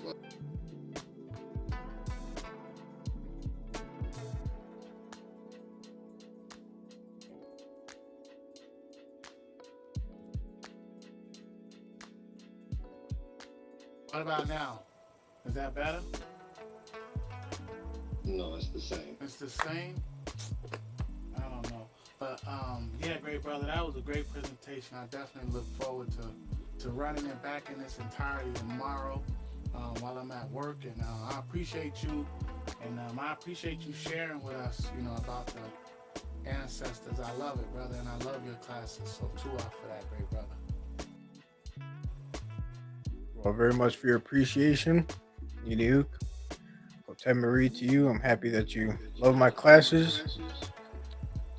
Definitely feels great, inspiring to know that someone like yourself loves them, considering you bring forth excellent classes as well and readings. So to all very much. Yeah, there's definitely an echo. I can hear it. Hinu Hotep, great brother Anu, that was a very powerful class. I mean, bringing the truth now is, of course, you know, how we bring the truth in the HOA. If you're not breaking people out of the matrix and you're not bringing truth like this, you're not breaking the internet. And so in the House of ATTON, Tabu Tehuti, these classes is breaking the internet for me.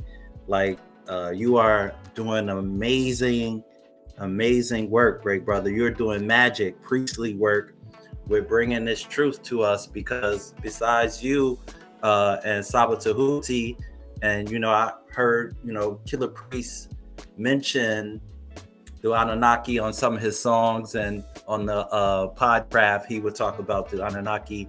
And it's just a beautiful thing to bring this truth in the way that you're bringing it is extremely powerful. Like, I learned so much. I took so many notes. Instead of going viral, hey, we going Nibiru. You know what I mean? I really love, you know what I mean? How you talked about water being the key thing in the molecular cloud to create stars.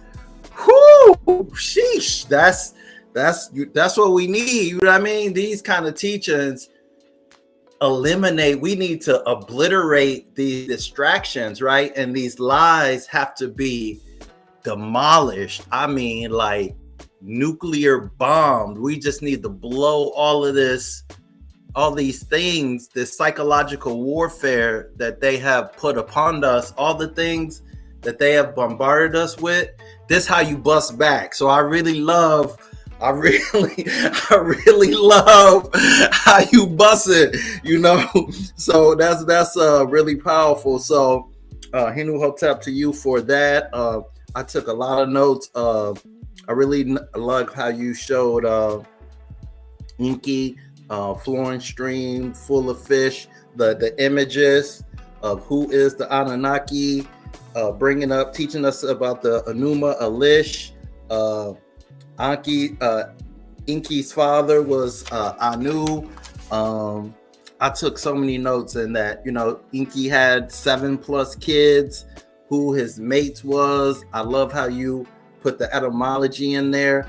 I wrote myself a note that you left no stone unturned. And so that's very powerful teaching. I like the hymn that you showed to EA for success and divination.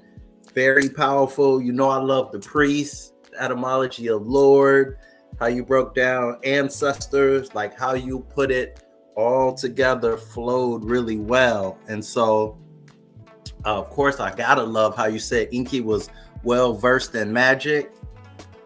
That's what it's all about, right? So, you know, it's like miracles should be regular for us. Like we should be a miracle. That's like everything we do should be miraculous, right? With these kind of teachings, knowing about the Netaru should automatically impart magic into our lives. And so, like, everything they were imbued in, they knew, like, you know what I mean, like magic was like second nature to them.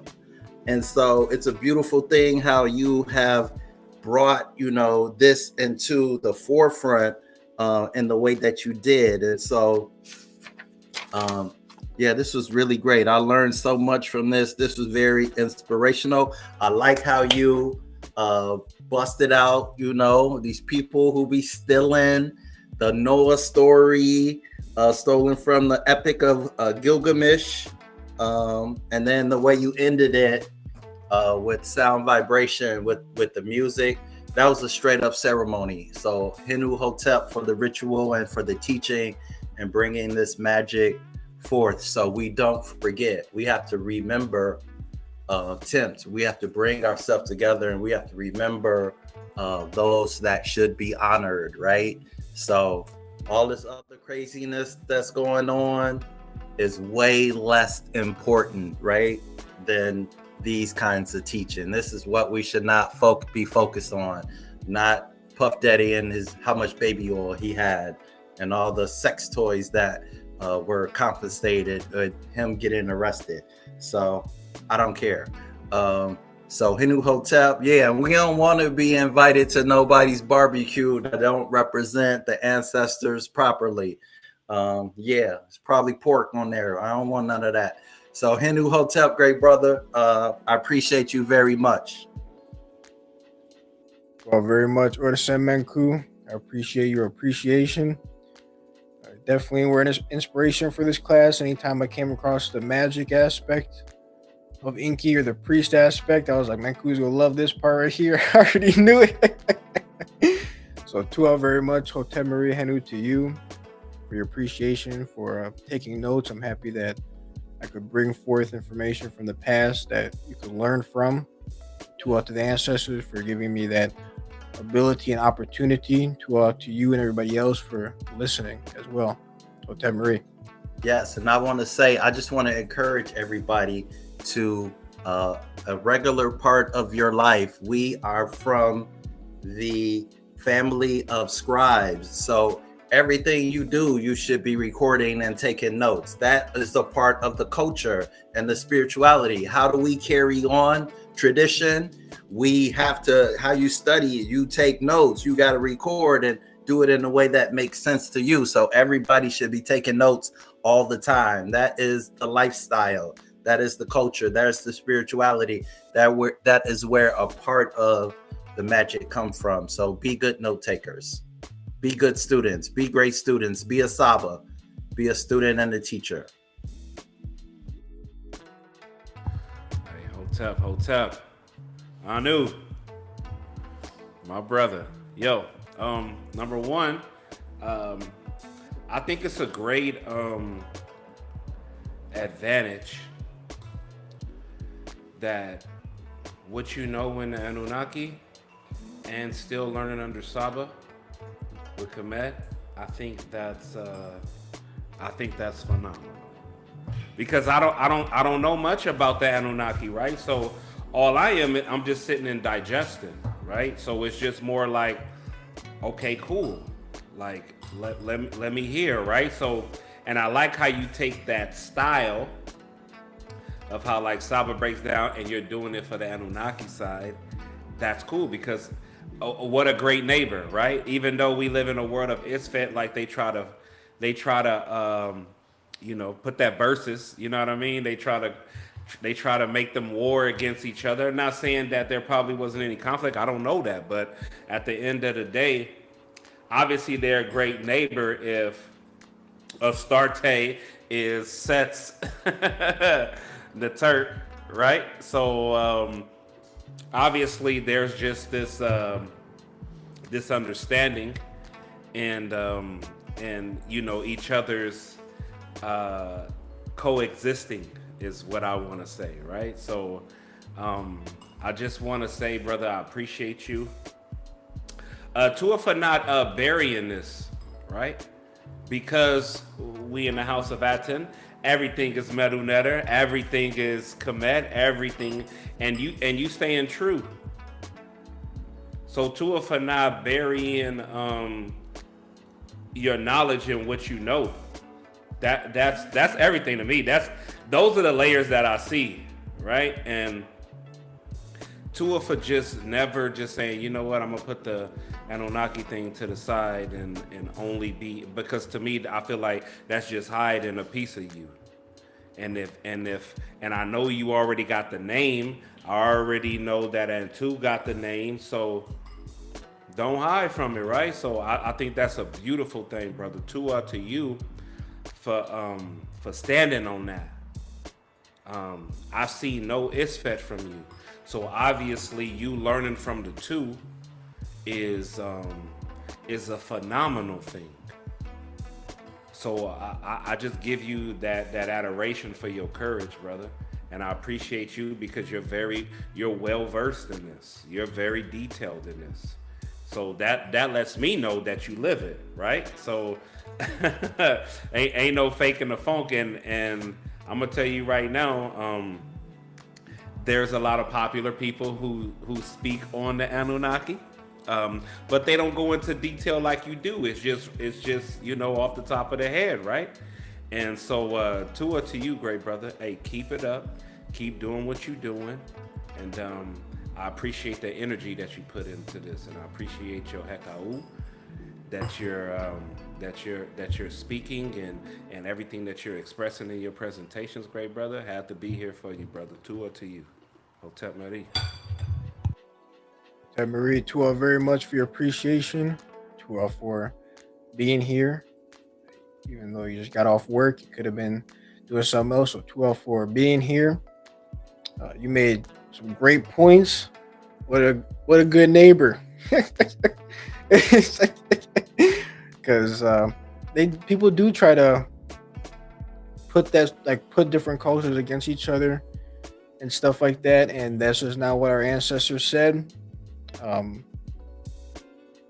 Made some excellent points, definitely, and I'm very appreciative of you. I'm very appreciative of the inspiration that you bring. Your words are very special to me because yes, I could just hide this and just bring forth some Medu Netter stuff, but I don't, because I love the Anunna.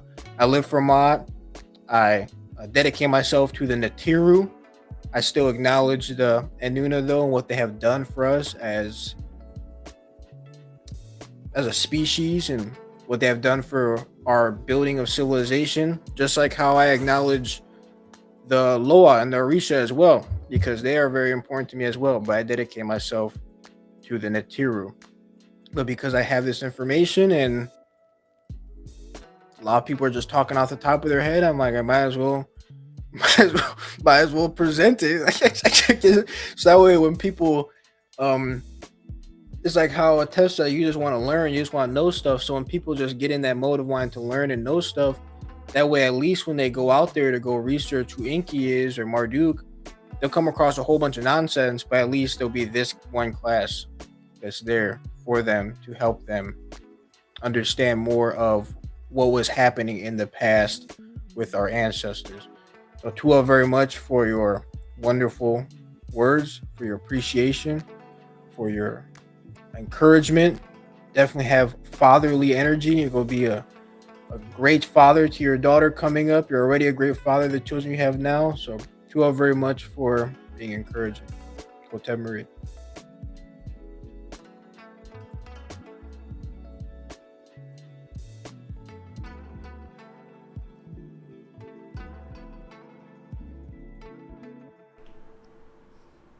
Hotep.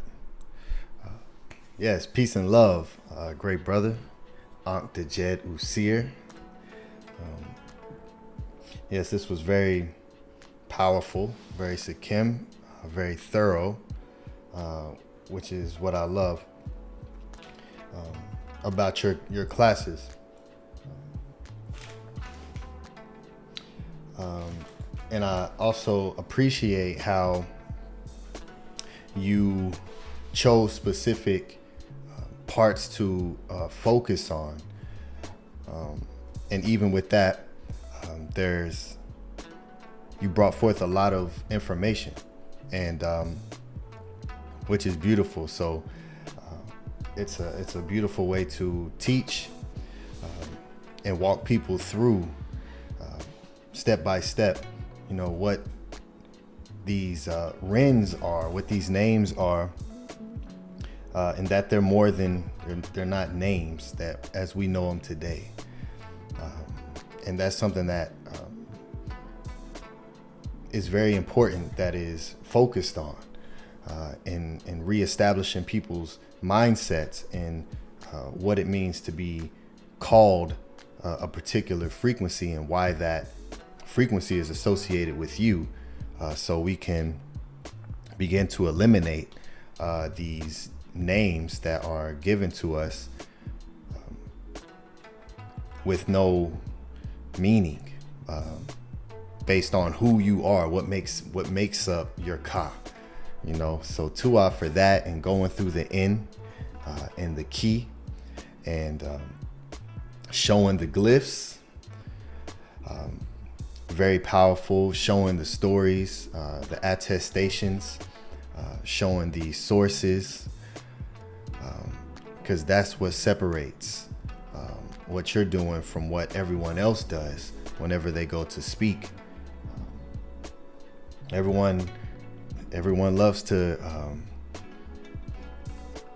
speak about what they think they know about, you know. Well, this means that, and this person is this person, and this is that. But the fact that you show the sources and you walk very slowly through what you're teaching, just separates you from everyone else. And that's why the great Saba Tehuti and what he does is so powerful, because it eliminates the guesswork.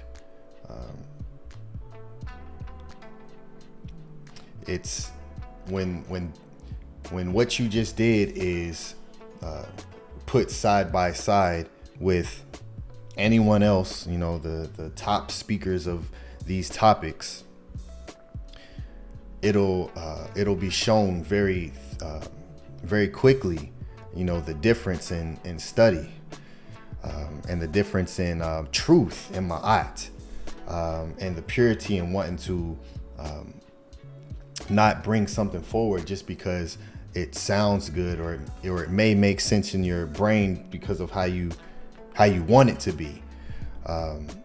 Removing all of that and then just reading the literature. I love how you showed the Bible comparisons. I was like, I love that. So 2 out for that. Yeah, this was very Nefer. Your pace was perfect. I loved your pace through it. It didn't feel rushed at all. And I can see and feel the improvement just from your last presentation within this one. So, you know, it's a very powerful thing. I'm very excited for where you are headed, and all of this sharpening of the sword, this, you know, walking into the dojo and you know, practicing your moves. So it's wonderful. So to our great brother for this and for teaching on this, and like the great brother Primordial Thought 9 said, and bringing forth that which is important to you, to your Ebe, because that's what's always going to be and supersede anything else. And it shows. You can feel the Marie, you know, in what you're showing. So Tua for that, and sticking to that and being consistent within that, because this is just the beginning for, you know, what's taking place and where you're at, and being able to, you know, traverse these different realms based on sources is a superpower that will outshine anything that's not that. So this is very Nefer. So to our great brother for that. Everyone who's here with us and appreciates this, show this great brother support, show this great brother love. Send in your support for this class. Let him know that you all appreciate, you know, these classes. This is very important to everyone who dedicates all of the time that it takes to put together these type of presentations. And it's very important that we always acknowledge and make sure that it's felt, because this is the original meaning of what it means to be within what today people know as the arts. It was always rooted in rec and knowledge and building and creating from within your Eve into something that can be digestible for others to receive. That is very powerful. So yes, support this. The links are pinned to the top, and yeah, Hinu, great brother. I'm very proud of what you're doing and your growth and your consistency. So Hinu Tua to you again, Ankh Usir, life, strength, and prosperity, and power to you in what you're doing and all the heka'u that you're implementing within your life to come forward as Anu. And I'm extremely excited for the next chapter for you with receiving your Ren, you and Antu, and watching that take place. It's going to be, everyone, keep your ma'ah sharp and observant of what's taking place. So yes, Hinu, great brother, Tua, for this very powerful class. And this is just another one that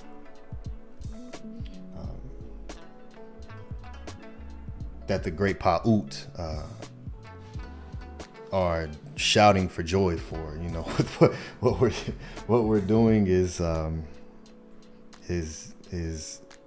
it's just an honor to be a part of such powerful brothers and sisters that love the ancestors and love what they said and love what they brought forward.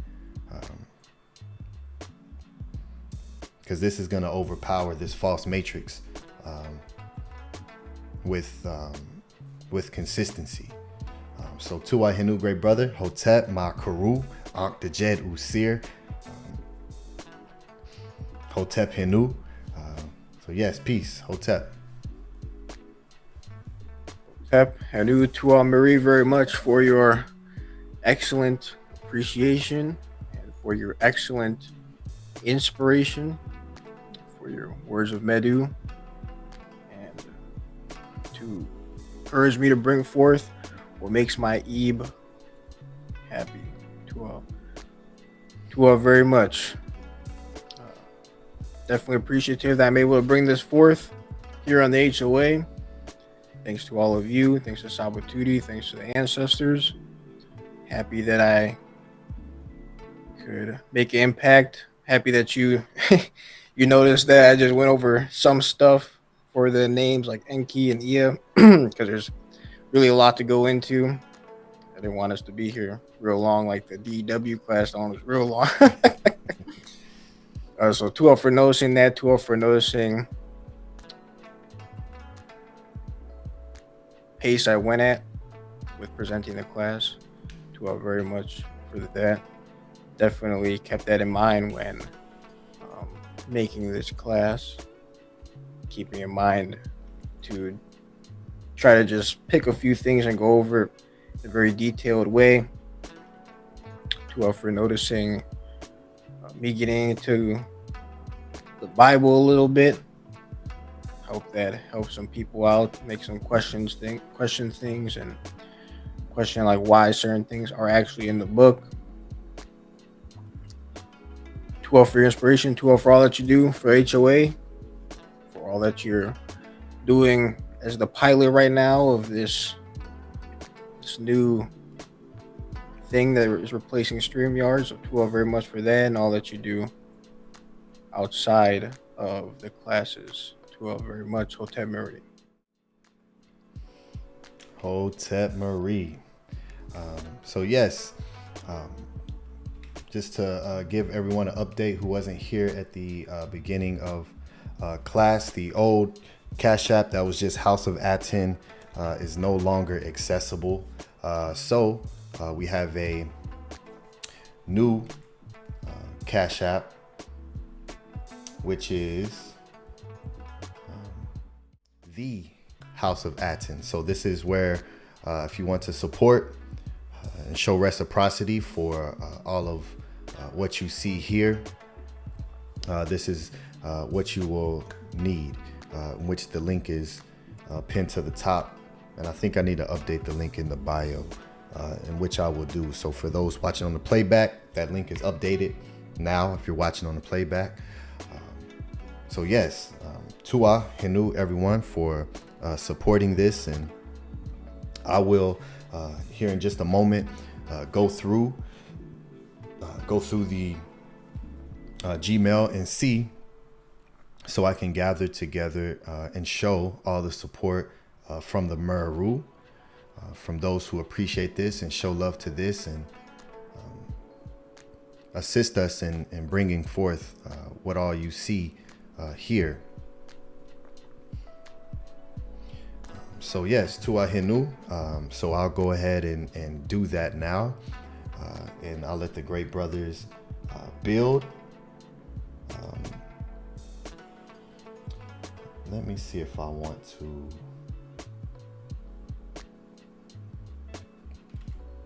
We'll see how this works. I'll post the link for a moment and see if anyone would like to come in and speak.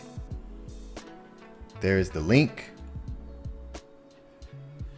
So whenever I do post the link, if anyone comes in, hope you all do. We'll see how that looks. So yeah, come on in. Let the great brother know what you thought about his class, and there is the lovely Antu. I know she wants to speak, so we'll let her speak. So peace and love, Antu. Hotep.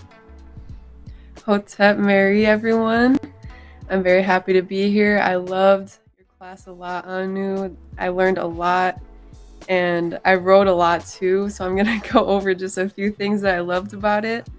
I loved how you went into the various Ren, like how in every class you go into the Ren or not every class, but most classes you go into the Ren and you explain why the Ren is that way, why they chose that name, and explain from the sources themselves, which I like a lot because you're explaining the sound vibration, the frequency of the name itself, and that's very powerful. And people definitely need those classes. It's very unique, and I also really loved how you showed the sex magic, the Mary love magic with Nin Hersog, who with Inky, she was asking what hurts him and then gave birth to um for that reason to help him with that and for whatever was hurting him. That was very powerful, and I definitely did not know that before, and I just love that aspect a lot and how you put that in there. And I love how you showed that he was one of the Anunna who created the SAG-GIG-GA. That's very powerful as well. And the jewel that you dropped on the frontal lobe associating with the higher levels of thinking, as Inky did himself. I love that too, because it was a little jewel you dropped and it was very powerful. And I love that you showed ERIDU visually and what it looks like today, and it being the oldest city, the first city at least 250,000 years old. That was very powerful. So those are just some of the things that I wrote down in here, and all of it was very Nefer, very beautiful and powerful. I love how you give your adoration and tuah to the Nefer ancestors and bring this out into the public for all ears and eyes to see, for who clicks on this video, and it stays here forever. So that's very beautiful, and you are just very unique. And the way you read also, I love that there's segments of the readings in there, and the way you read just makes me visualize it a lot. So I really like that you put that in there, because you're teaching and then you have segments of reading, and I love that a lot. And it's very powerful in Nefer. I love what you do and all the work that it takes to make these classes and present them. I do see behind the scenes, so I'm very appreciative of what it takes to do that, and for you giving out your light energy to everyone here, and just teaching and being yourself and doing what your Ebe enjoys, and always advancing towards perfection, being Akur, perfect. Yeah, I appreciate you very much, and I love you very much. I hope that you enjoyed this class and all that it brought to everyone, and making it yourself and bringing it out to the public, and for what it'll give to everyone who is listening and learning. Tuah, Hotep, Mary, Hef, for eternity. Well, very much on through Hotep Mary to you. Tuah for catching the jewels, taking notes. Even though I already presented the class to you, you still have notes. So Tuah very much for that. Tuah for your appreciation for this class and outside of this class. I love the things that you pointed out with the notes that you took about the frontal lobe and showing ERIDU. And Tuah for all that you do so that way this can be possible. Feeding me. For doing all the things that you do, for being my Dejed, for being my Hemet, for holding me up with your Ka hands, keeping me firm and consistent, Min Ma'at. Tuah very much for your life, your very consistency, being consistent with your love and your appreciation and your motivation and dedication, and Tuah for always believing in me and knowing that I can do great things and continue to advance and do great things. I know that you can do great things. I'm looking forward to your next class. That's going to be Nefer. Tuah for your life, Tuah for your health. Uncle Just Seneb to you. Tuah for organizing all things around us, keeping us consistent, organized, and pure with the power of Ma'at. Tuah for imbuing the energy of Aset, being like Aset, aspiring to be like Aset, being like Neith, aspiring to be like Neith. Tuah for all that you do for your Ka, your Ba, your Kat, your Ren, your Kaibit, your Sa, all 9 aspects of yourself. Tuah very much, and Hotep Mary. Nini Uk. Nini Uk. Hotep Mary. And I would like to say Tuah to everybody in the chat for all of your appreciation, everybody who's watched and commented for your attention and your appreciation, and everybody in the future who's going to watch. I'm very appreciative. Hanu to you on to as well for all that you do again. And Hotep, Hanu to Hush Nation. Greetings, Hotep, Hanu.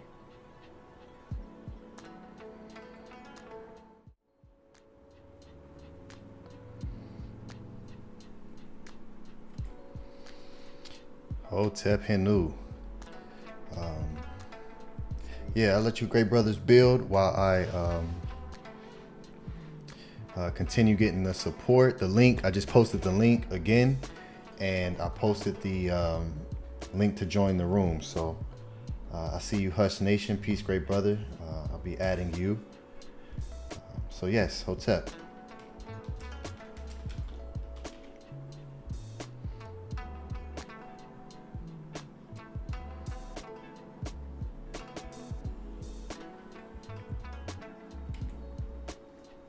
Great brothers there. Anybody want to build while I don't do this? Hush Nation is here, but Hush Nation is here. Yeah, he was talking. I think he thinks he's on the YouTube. That's why. Oh yeah, no, not yet, Hush Nation. Not yet. I haven't added you to the stream yet. Sorry if you were speaking. I can't hear you.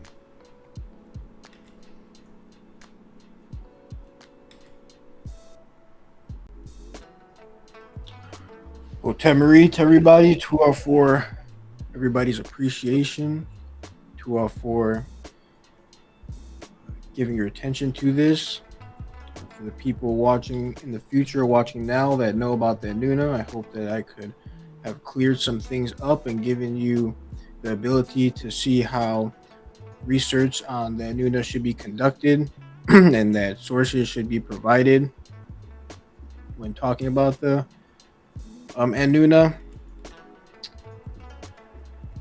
The more that people know what to expect from a class like this or from any of the other classes that any of the brothers do, the more that the people who talk about fake things and make things up, the more they will not be listened to, and hopefully they will be able to be forced to change. Because when certain people talk about certain beings, I'm just gonna say it, Billy Carson, like when people like him or Zachariah Stitchin or somebody like that, when they talk about a being from may it be a Neteru or Anunna or one of the South American deities, when they talk about them, is very disrespectful, because these beings exist.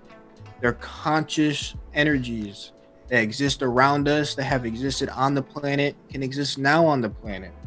They can do many different things, and they're living just like the person speaking. So I hope that people that follow these people and those people themselves get their act together and become more respectful, more kind towards living things. It's like if you have a pet, unless you're a crazy psychopath, you're not going to just hurt your pet. You're going to respect it. You're going to love it. You're going to give it attention. You're going to give it what it deserves. So this is what we should be doing to our ancestors, because they're alive, they're living, they're conscious, and we should be giving our love and respect to them. We should be telling the truth about them. Nobody's going to say in the future, like, they're not going to go, oh, well, you know, Zachariah Stitchin, he was actually an Arab man, and he grew up in China. No, nobody's gonna do that. I mean, that's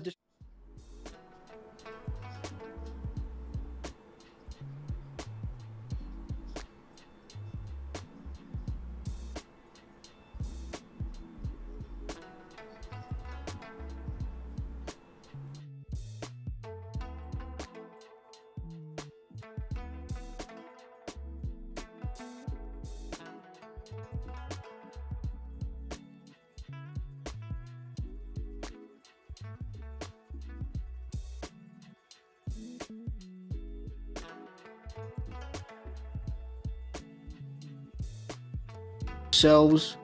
Give respect to where respect is due. Yeah. I'll have a question, and I'm feeling a little. I want to be tactful and respectful how I ask this question, but I'm curious the order of. Yeah, this is a good way to ask it. What was the order, Anu, if you don't mind me asking, and you can say no comment or next question, I'll pass. As it pertains to Voodoo and then the Anunnaki and Ma'at, was there, did one come before the other, or like, did you just have a general, because I think my interest in art, music, culture, history, spirituality was kind of all happening simultaneously, and then I would learn about different things, different aspects, right, of history and ancestors. But I'm just curious, was there like a specific order you start to discover and have interest in voodoo, and then the Anunnaki, and then Ma'at, or the followers of Tamari? If you don't mind me asking, we can save that for another time. If you want to have a private conversation about that too, don't feel pressure to answer my questions, because I'm a little I don't know, I'm super curious, and that could sometimes it can come off pushy, and I don't want to come off pushy. No, Tua, very much for asking that question. I love to answer that question. You all are really the only people I have to talk to besides on too. People around me, they start to get the knowledge a little too much. They get scared. They don't want to be disciplined and stuff like that. So the answer to that question is first, voodoo, because my father's side of the family, they're from Haiti. So it's very prevalent over there.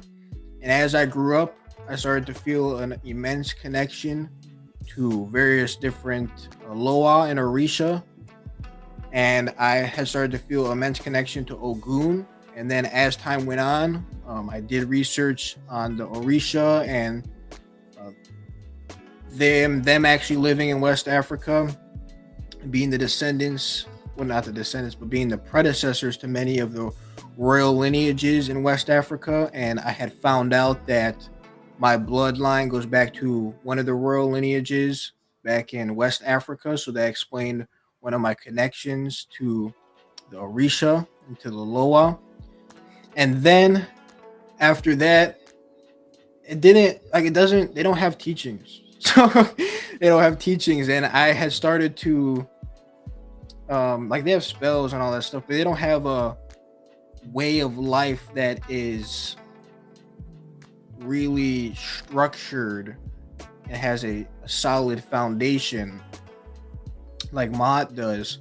So I started to think to myself, because I started to get into magic, doing spells, and essentially just doing voodoo.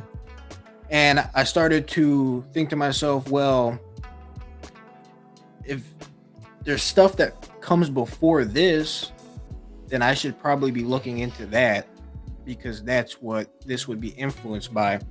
So then I came across the whole Anunnaki thing, and that really fascinated me, and it showed me a little bit of a different aspect of how things were in the past. And then I had some experiences in out of bodies and stuff. But then I really started to be fascinated with the Natiru.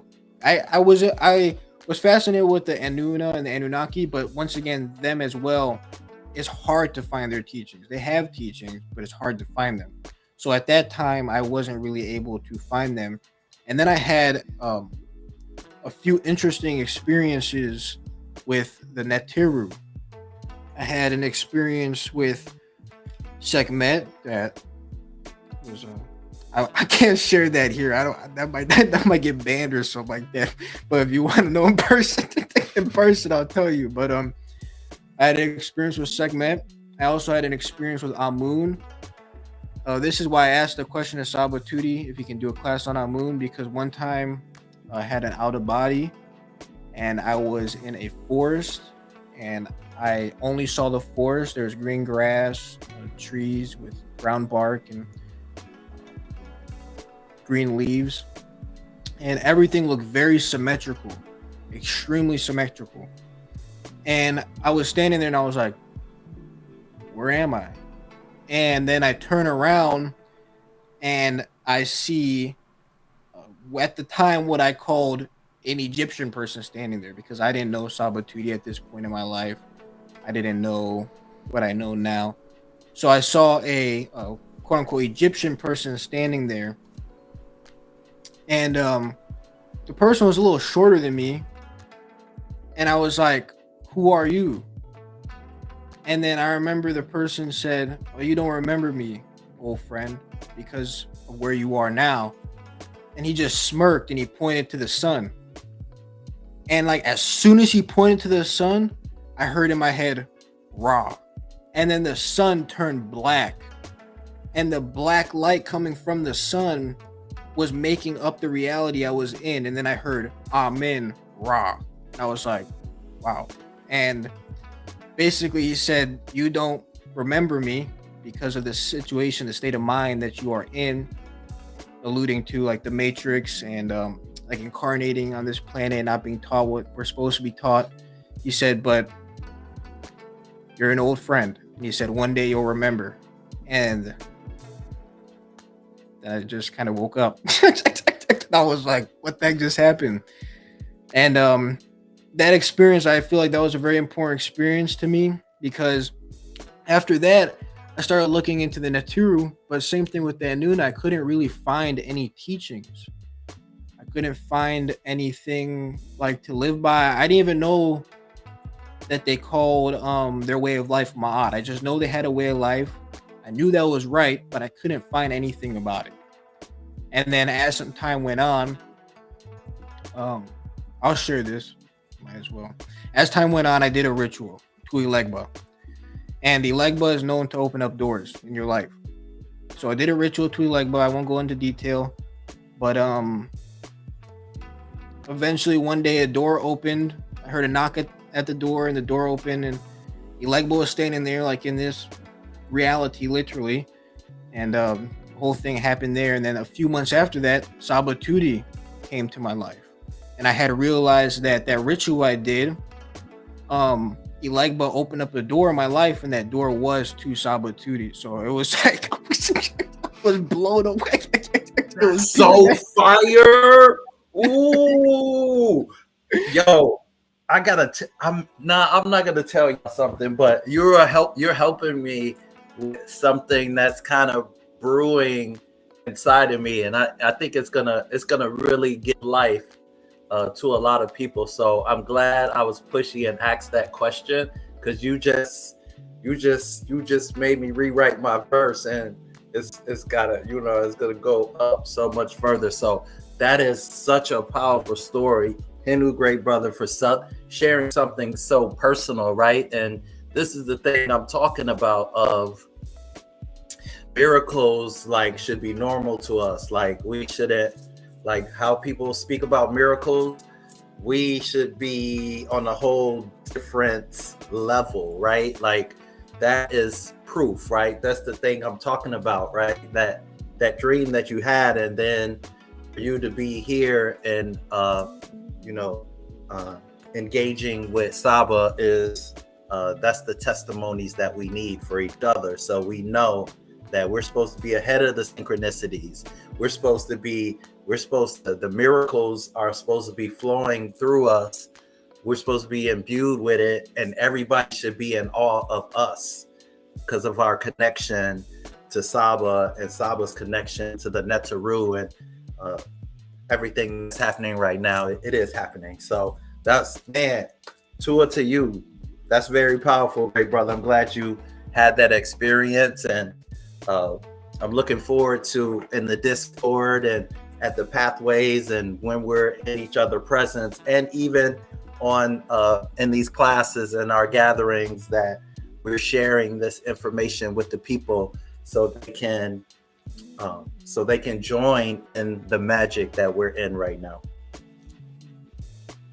Well, very much. Yes, definitely a magical experience. And I didn't even understand how magical it was all the way until I was starting to be taught by Saba Tehuti. Yeah, that's what's beautiful is this. None of this is chronological.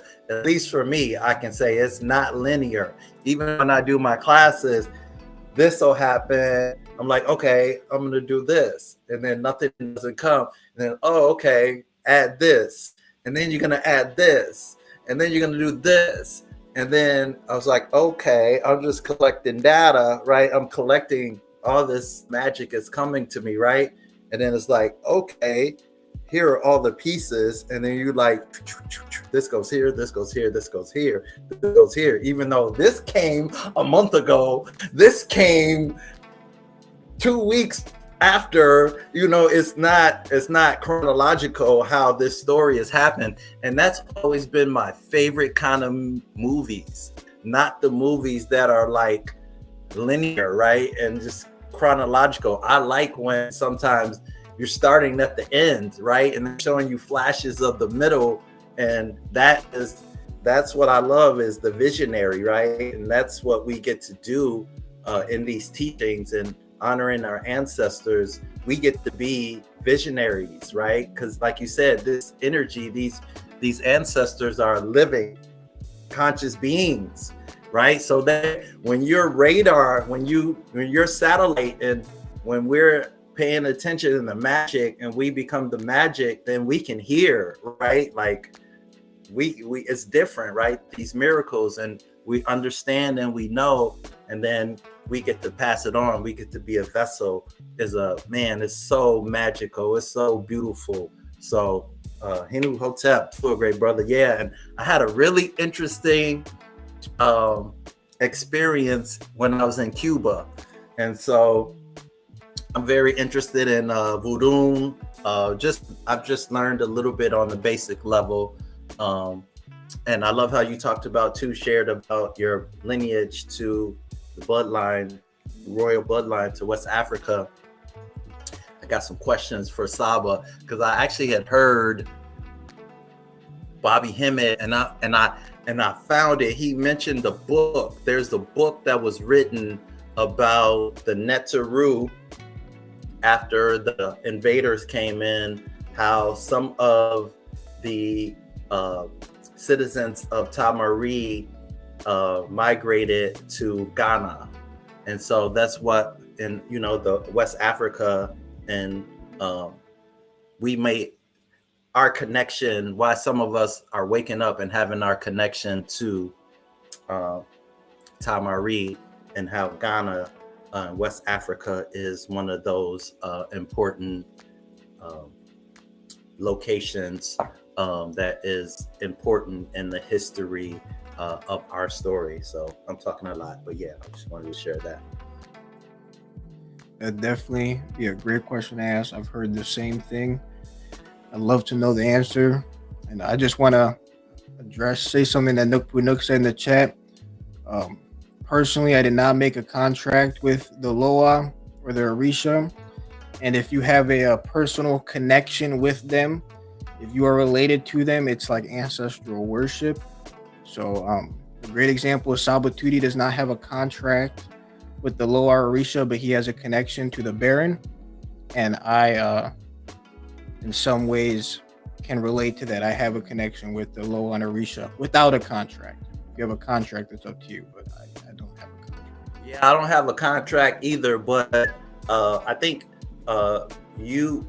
certain people being who we are, we're gonna see and encounter all kinds of things. That don't mean we have contracts. I was in Cuba minding my business, learning how to salsa. I was not trying to kick it with them. I did not invite them.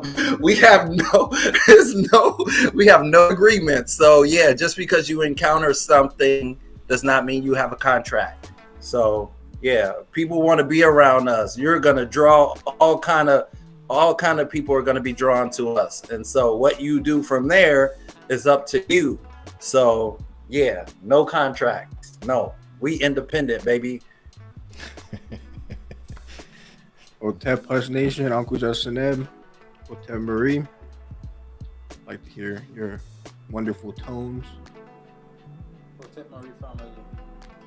Big love, big hush, big protect.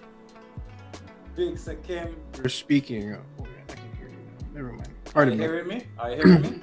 I can hear you now. Yeah. Protect Marie. Big love, big salute, big respect to the family, the whole House of ATTON family. Yeah. I like in the whole heck of talks. Menkuye wasn't even talking too much. I was enjoying everything, you know. It's good to hear all the mystic vibes passing around. And then I know they're talking about Haitian background. So you're hearing the mystic stuff coming from that end, merging with what who he is now as Anu, you know. So it real dope, it real never, you know. And I being from the Caribbean, I could vouch for what you're saying, you know what I mean? I could vouch for what you're saying, so that's how it is, you know. People from my island self does be involved in a lot of hiccup, but in of my art, you know, so it full of it full of isfet. They got a lot of isfet in it, you know. But when they want to plug in to some powerful sources, is Haiti self, they just go back and forth, you know, because they gotta be like real tapped in to open them kind of dimension, you know. And where from the island real small, so you know, you put a drop of isfet, it could take over quick, you know. But over Haiti, they deeply rooted down in the culture, you know, so they have the sources. So people from where from self just go over there, you know, to bring about a lot of hecker, you know. I don't know how good it does go, but a lot of them does go bad, you know what I mean? And I guess whoever know what they're doing, it does go good far, you know, because it ain't a bad thing. It's just that people just like isfet, and you give them power, it's isfet, they gonna do with the power, you know. Yeah, but I enjoying the vibes, man. Especially the Anunnaki breakdown, going down into the history, to going all scientific with the water and the creation and the gas clouds and all that chemistry going on there to make stars and planets. Yeah, that was mind blowing their self. So yeah, but I appreciate it, like how Primordial Nine saying how you have the Ma'at and then the whole Sugagi thing, just, you know what I mean? So then you could combine it to give us more knowledge and more detail on in certain parts of the knowledge that nobody ain't sharing, you know what I mean? Yeah, so I appreciate that, man. The whole bill, the whole mystic vibe that you're adding with it, to the whole history vibe, to the whole scientific vibe. Yeah, man, that is a nice combination. I like it, sir. Tua for the whole presentation. You Gorsen, Tua very much for your Tua very much for your appreciation. I appreciate your appreciation. Tua for catching the whole cycle that I went through and what I added into the class. I appreciate that a lot.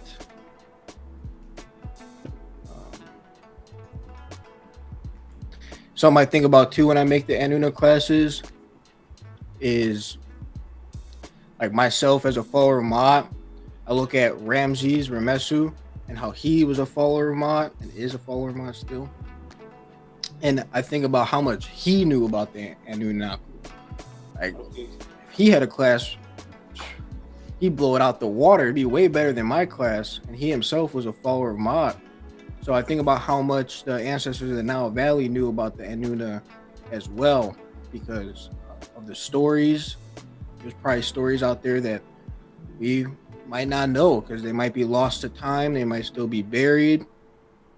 And just how much like someone like Ramses knew about the Anunnaki, to name his daughter after one. That's very, very powerful. He definitely knew an infinite amount of times more than I did, especially because he lived closer to them. So it's something that inspires me to not just know about our culture, Ma'at, but also learn about the Anunnaki as well. Yeah, man, really nice how you're merging them.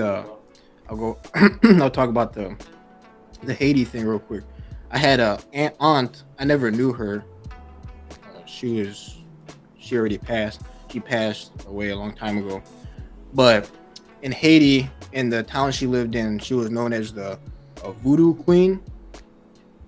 And my biological father, Tootie's my real father. I don't associate with my biological father, but the person who donated his semen, he said that when he was younger, they lived in a very big house in Haiti, and that my aunt would summon the spirits of the dead slaves that passed away, and she would summon them to talk to them, and they would still be hanging on the trees where the French hanged them.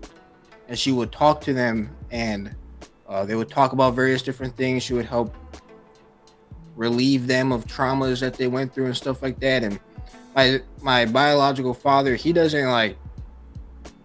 not like into none of this stuff. So when he's describing, he's like they were on the trees, and he said I saw like they were so scared as children to see those spirits, those Kas appear on the tree from her magic, so she could talk to them about various different things. But it's something that really happened. So yeah, out there in Haiti, they really do that magic. Real hecka. Like you said, Hush Nation, though, if you don't have Ma'at, the power can definitely increase it's fed in somebody. So, but there's good and bad to everything. There's good people that do voodoo, and then there's bad people that do voodoo. And because we live in the society we live in, the oppressors of the society, they like to call what makes us powerful, they like to call it all bad. So they demonize voodoo, they demonize certain aspects of the Nile Valley, they demonize a lot of the stuff that was created from African, quote unquote, African descent, because it's dangerous to them. And they'll demonize it, and then on the other hand, they'll go down to Haiti and steal it and then use it for themselves. So it's really not all bad, but it's also not all good. So yeah, magic is passed down from generation to generation. Magic was taught by our ancestors, and so different generations and different culture do different things with magic. And in one of my first classes, I touched on the documentary that I think it's 1804, 1806. What's the name? Can't think of his name right now. Did a documentary about Haiti, and Haiti had one of the biggest slave revolts in the history of it was Jean-Jacques Dessalines. Yeah, he was a part of it. But I'm trying to think. Tariq Nasheed, I think. Tariq Nasheed did a documentary about Haiti, and it shows how the Haitians defeated the British, the Spanish, and the British, the Spaniards, and one other group of conquerors that were trying to come in Haiti and taking over. And Haiti is still being punished for like And other the French. people. Yeah, the French. Yes, thank you. Haiti is still being punished for its fight for independence. So has Cuba. So has Liberia. So has Ethiopia. So any country that fought the conquerors are still being punished to this day for not wanting to be captured. So yes, so yeah, we have to, when we talk about these things, they can't just be on the surface level. All of this goes back far, and the political, spiritual implications are very deep. That's very, very true. And it shows how powerful the voodoo is, because one of the reasons why the Haitians did revolt is because they had a ceremony where they're mounted by different loa, and the two loa that mounted the people told them, revolt, it's time to revolt now. And they listened, and it worked. So if they can take that away from the people, then it's like, imagine you just know a little magic, you know. Now the Matrix don't exist no more. They have their weapons and we need ours. You can call it what you want. So if we need all the weapons we can get. So into to the ancestors. Yes, Hotep Henu. Yeah, I agree with you, great brothers. In the journey of leading to, where we are today, there's a long process. And even for me personally, it too was a journey. It wasn't, Ma'at is the conclusion. It wasn't the introduction, at all. And I give honor and praise to all that help to guide to what you see today. This is the result of that. And one thing that I always practice is eliminating the broad stroke, because that's what a lot of Christians do. They'll broad stroke something and say particular things that, but then when you start to get into the details, that's where the ISFET is able to be pulled out. And it's a beautiful thing, to be able to have our own individualized experience with this reality here that we're having. And for me, Ani Pata, my early journeys into learning about how to control the things that take place around me definitely was rooted in many different schools of thought, and I was assisted through it all. I've spoke about this so many times about why my gratitude is so high, because there's so many times when without a particular type of protection, I wouldn't be here on multiple occasions. And this was prior to Ma'at, prior to me knowing the word Ma'at. And so for that, I give honor and praise to the ancestors that helped to lead me here and be a result of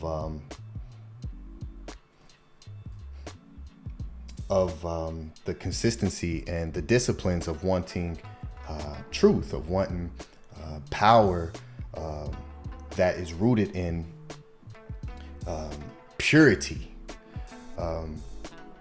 So, you know,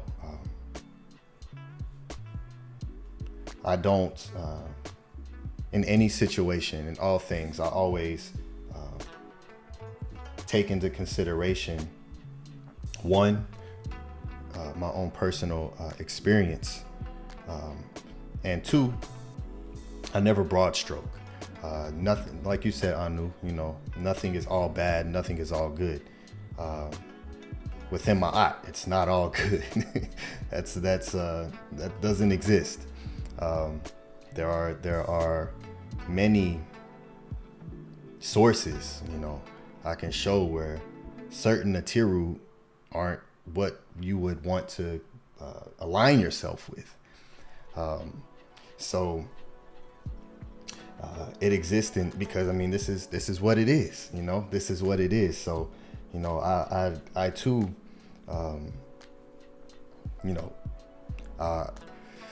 would give my time and attention in helping to bring me forward. You know, one was a shoe, for sure. Yemeya was one. Oshun, Shango. These names were definitely frequencies that assisted in Anipata coming forward as I do, as well as outside of just DNA, ancestral lineage. You know, I also connected with Lakshmi. I also connected with Krishna. I also connected with Amitabha Buddha.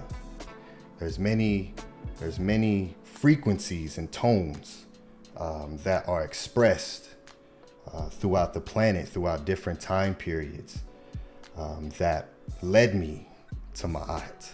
And so for that, you know, I give praise and honor to all of the frequencies, and I'll always hold respect and space for that. So Tua and Hinu, for that, we love and appreciate the process, the journey, you know, the pathway. It's the pathway to awakening. Woo, y'all testifying today. Y'all better testify. You better tell the truth for the fight. Tell the truth. Yes. I'm sorry. Keep going, Ani. My bad. No, yeah, that's what my art is, right? You know, that's what my art is. It's about that. You know, it's about truth. That's the foundational frequency. So it's a beautiful thing. Yes, we have to. We are examining and inspecting as we go, right? So we can tell this truth. So we can testify. So we can reveal the magic. So, yes, keep going. I'm sorry. Keep going. I'm sorry. No, it's a beautiful thing. It's a beautiful thing because you know, I respect you, great brother, Nukpu. Your experience is different. And I respect that.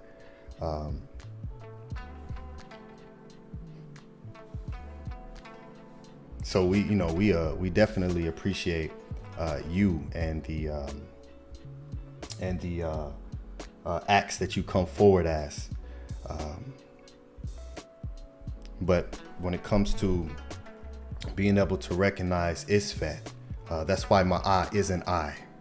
That's why Ma'at is to examine, is to see, is to search. That's why Tehuti, that glyph creates the word Kim, to find and to dig, which we all know. Ma'at is what permeated the planet and influenced all these cultures in some way. So Tua to you, great brother. And I just wanted to make sure that I also brought forward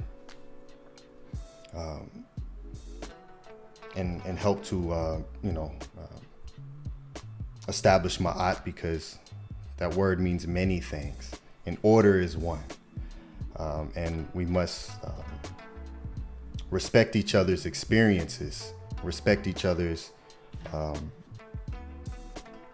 who we honor and who we give thanks to for each of our journeys. You know, it's regardless if, you know, it's not our own. So I respect, and I've said this publicly too, to all the great brothers here, and I give praise to each of your pa'ut that walked with you and brought you here and helped to guide you here. Because without that, you know, there wouldn't be a Anu and Antu and Menku and a Tef and Primordial Thought 9 and Hush Nation and Saba Tehuti. Saba Tehuti has openly spoken on connections that he has that he doesn't teach on, but he has them. He's spoken on that if you have the Sajim to listen. So it's a beautiful thing. Tua to everyone for your attention and your Marie. And I will show some of the support. Did someone come off mute? Was someone gonna speak? I'm just trying to process, if innocent people, indigenous people are on their land, minding their business, and a conqueror or a slave master comes and is trying to destroy them, and you use your Vadun to protect your people and your loved ones, and that opens up a portal for them to get to Mo'at, then so be it, right? So when we are innocently attacked, I am not opposed of using all weapons to fight Isfat so I can get to Ma'at. So I just want to share that. Everyone has the right to protect themselves. So I just want to share that. Yeah, that's beautiful. Because I just showed him in my last scribal session in Mary Kara, where he speaks about the Heka is used to as a weapon to defend. Each and every one of us are warriors up here. You cannot be a part of the Natiru and not be a warrior. I mean, it's the literal symbol of what that means. You know, when I see the great ancestors in a form of power with the weaponry gathering Isfet,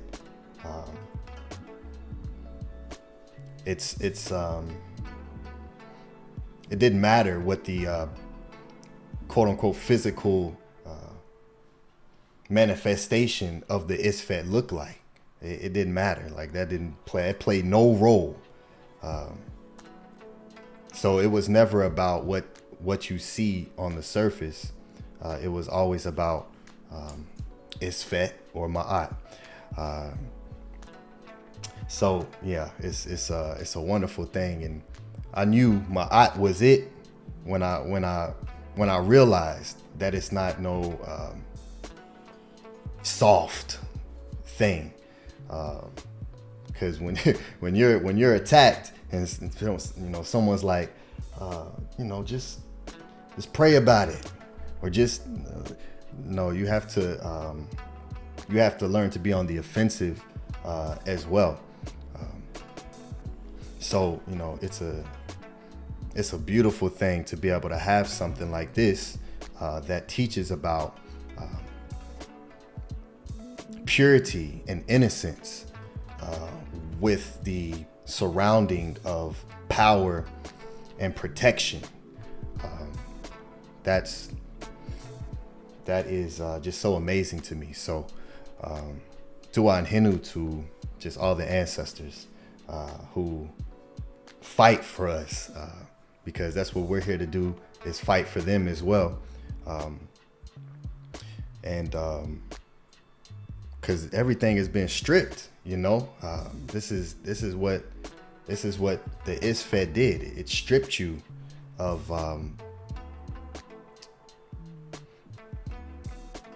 Ma'at, it stripped you of the truth, of the source, of the tones, of the Heka, and just painted a picture that plays an influence in everyone's mind. You know, right now, all across the planet, there's this character named Jesus that people are praying and praising in every part of the planet, in every culture, where people are abandoning their own culture, where you are, you know, where what your ancestors brought forward to push forward this character of a fictional story. That's how much of a influence that this story that people today know as the Bible has permeated the hearts and minds of the planet. So it's a large picture that we have to begin to slice into individualized sections and examine and truly use the discernment that Ma'at teaches us, and the tone. You know, there's certain the tone is powerful, you know, to be able to use the tone to command. There's a word called utu, and it means to command. And when you do that, the illusion falls, because your command is more powerful than the illusion. Ma'at is more powerful than the false matrix. And when one comes forward as that, as the great Saba Tehuti teaches us, he does, and I always say this too, you know, I pay so much attention to what he even early, you know, the things that he would just say and then just move on like he didn't just say it, and he'll never speak about it again. He has so many of those, and I hold tight to those because there's a specific reason why he does that. So Saba Tehuti speaks on a lot of things that he doesn't teach about, and he speaks about why he doesn't teach about certain things publicly, because it's certain things aren't meant to be taught publicly, and we always understood that. That's why we had a sta'u. That's why we had a rastahu, a place of secrets. So, you know, it's a beautiful thing. Hotep, to this person who just commented from Facebook.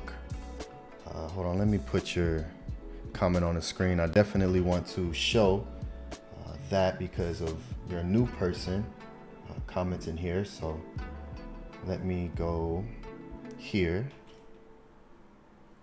and let me do that.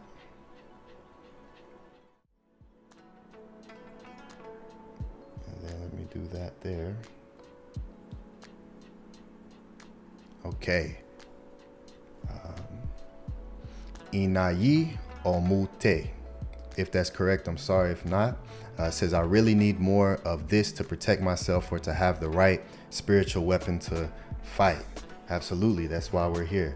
Tuan Hinu for your comment, and you're on Facebook. So peace and love to you. Come over here to subscribe on YouTube as well. Come into our classes, the Great Saba Tehuti Tehuti Pod class. If you're not familiar with that, look that up on YouTube. Tehuti Pod class. Every Saturday, we stream every Sunday, and when the great Kuru bring forth these classes like the great Anu just did, we do them during the week. So we do our best to bring forth Ma'at, so we can help to equip each other,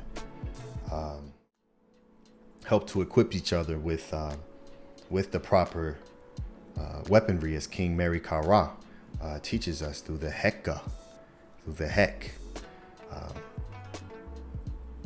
And you know, that's a part of the next scribal session, right? From Egyptian magic to conscious light, the Aku. We know about the Heka, But what about the Aku as a word of power, as a tone, vibrational tone? Wonderful. Minty Hotep says affirmations are powerful. Yes, peace to you. Tanya 23 experience. Hotep to you, great sister. Always glad to see you in the chat. We all ended up here. Yes, absolutely. Ayi, type your name and how it's pronounced so I can bring forth your tone correctly. Seriously, the Bible has preempted the hearts all over, even where I am. Our elders don't know what you are sharing right now. This is a privilege to be here, to know this truth. It's liberating.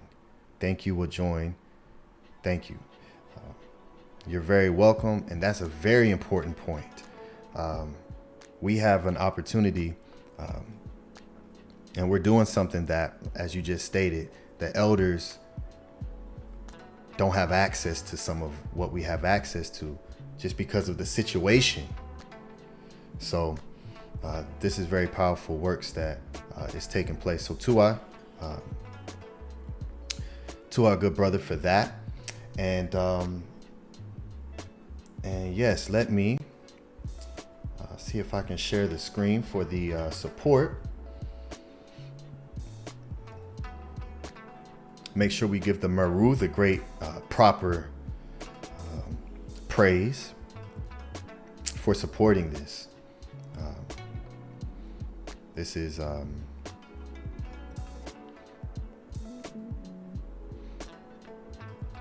just an effort. So okay, let's see here.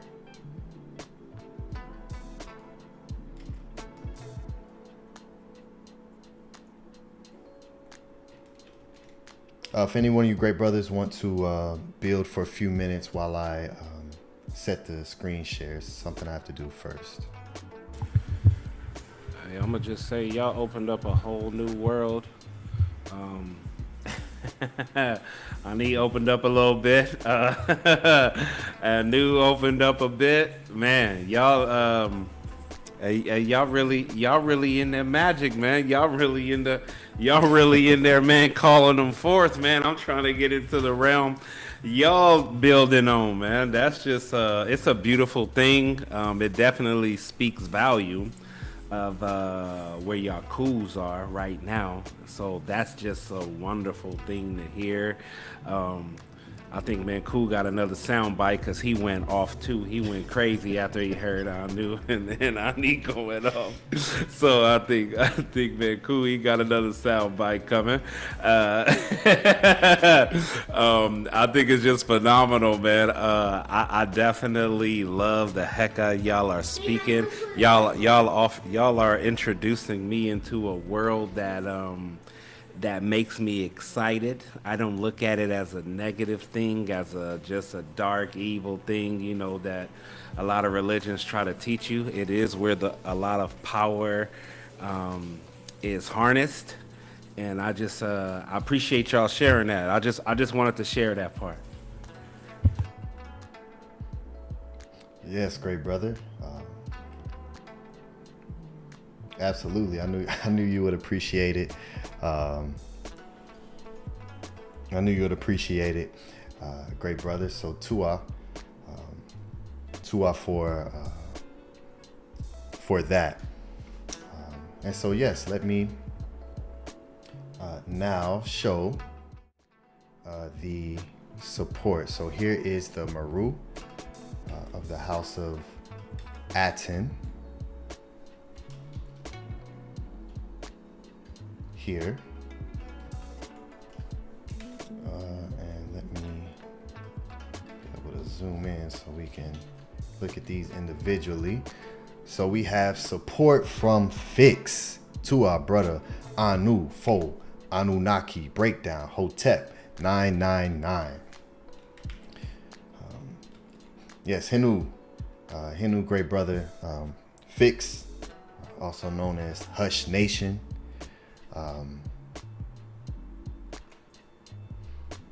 Appreciate you great brother, and all the support that you give as well.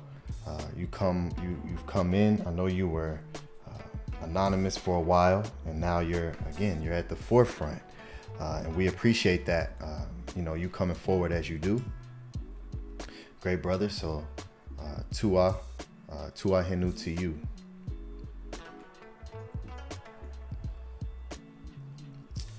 All right, and next we have Nook Poo, who sends in 333 for Hotep, Or Sin, Nefer, Neter, Anu, Hotep, Mary, Ku, Ebe, Ma'at, with the blue eye. To our great brother Nook Poo, for supporting the way that you do and your consistency. We appreciate you for that. Let me...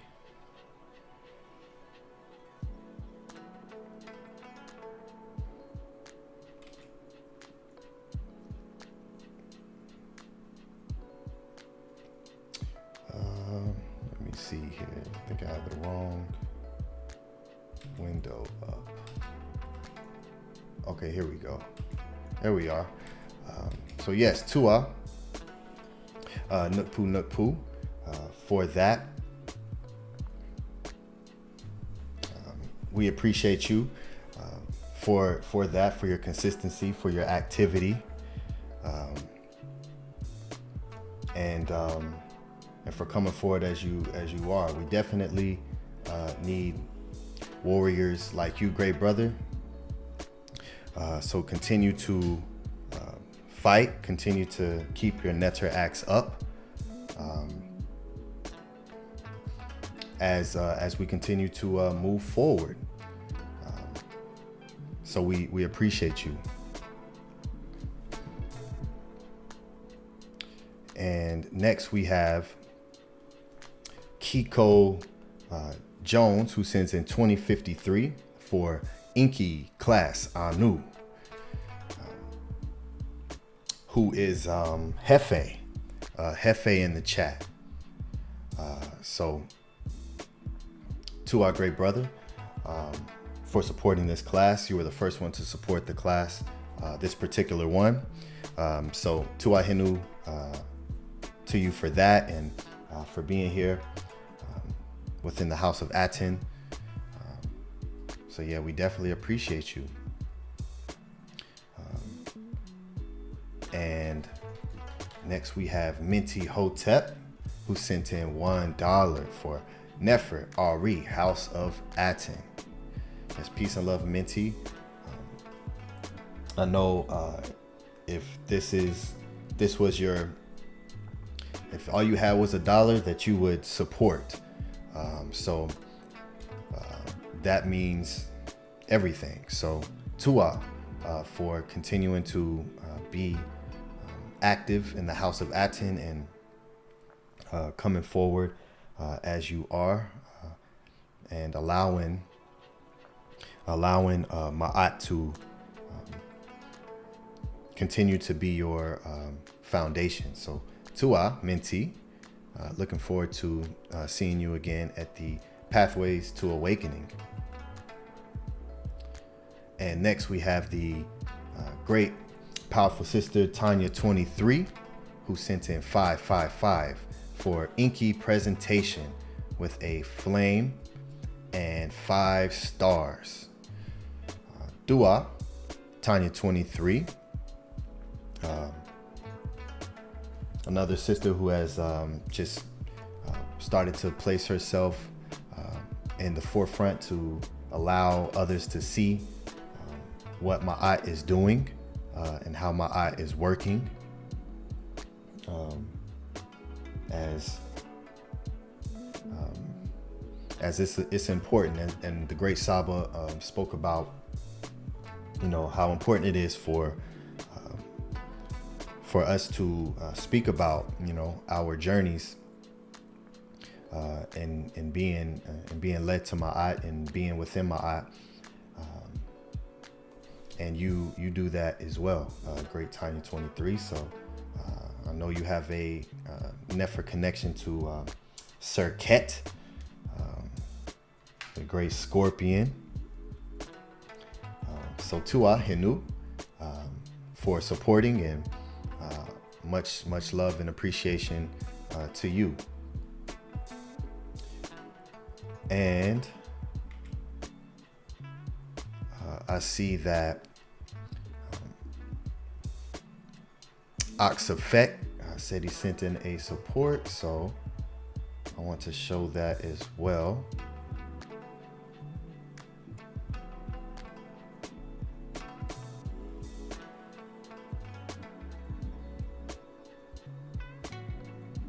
There we go. Who he sent in 2072, and Tua for using the actual donation link, which is better to use. So for anyone who does use PayPal, the link that we post, I'm not sure, I may need to update it in the bio, but the one that's pinned to the top is an actual donation. So PayPal doesn't take a fee from us for that. So we appreciate that, Ox Effect, to our great brother. This is definitely the brother who supports in everything that the House of ATTON brings forward. This brother here, when we open up a Patreon, he subscribes. When we open up classes, he's there. He supports in every way. So Tua Hinu, and as you see here, even within his name here, you see underneath it, it says membership, because he's also a member here on YouTube.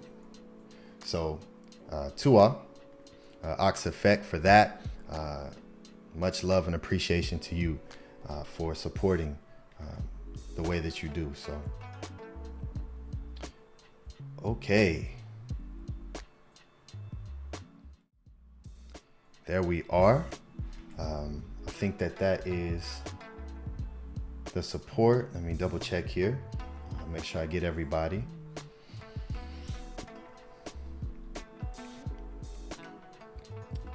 Yes. All right. Wonderful. Oh, and that message was teaching on ENKI'S, Hinu Dua Orsin Anu. So that was the message attached to it. So wonderful. All right.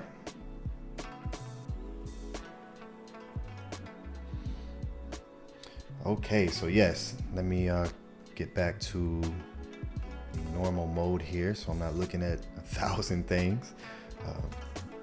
All right. So yes, Hotep Hinu. Atef, are you there, great brother? Can you give some sound, some noise, some applause for all the support, if you're there? I think I have one clap.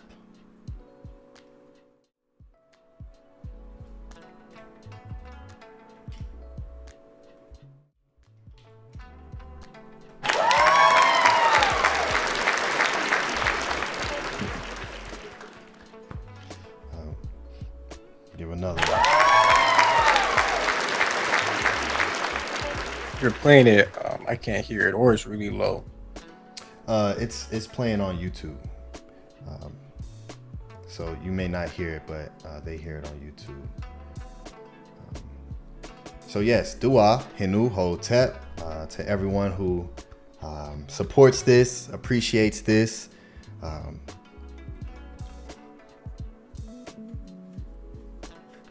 So yeah, it's a wonderful thing. The beautiful thing about what the great Saba teaches us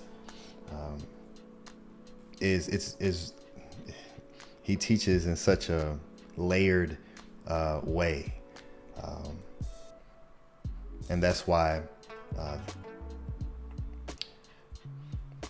whenever we read the Seba'it, and it speaks so much about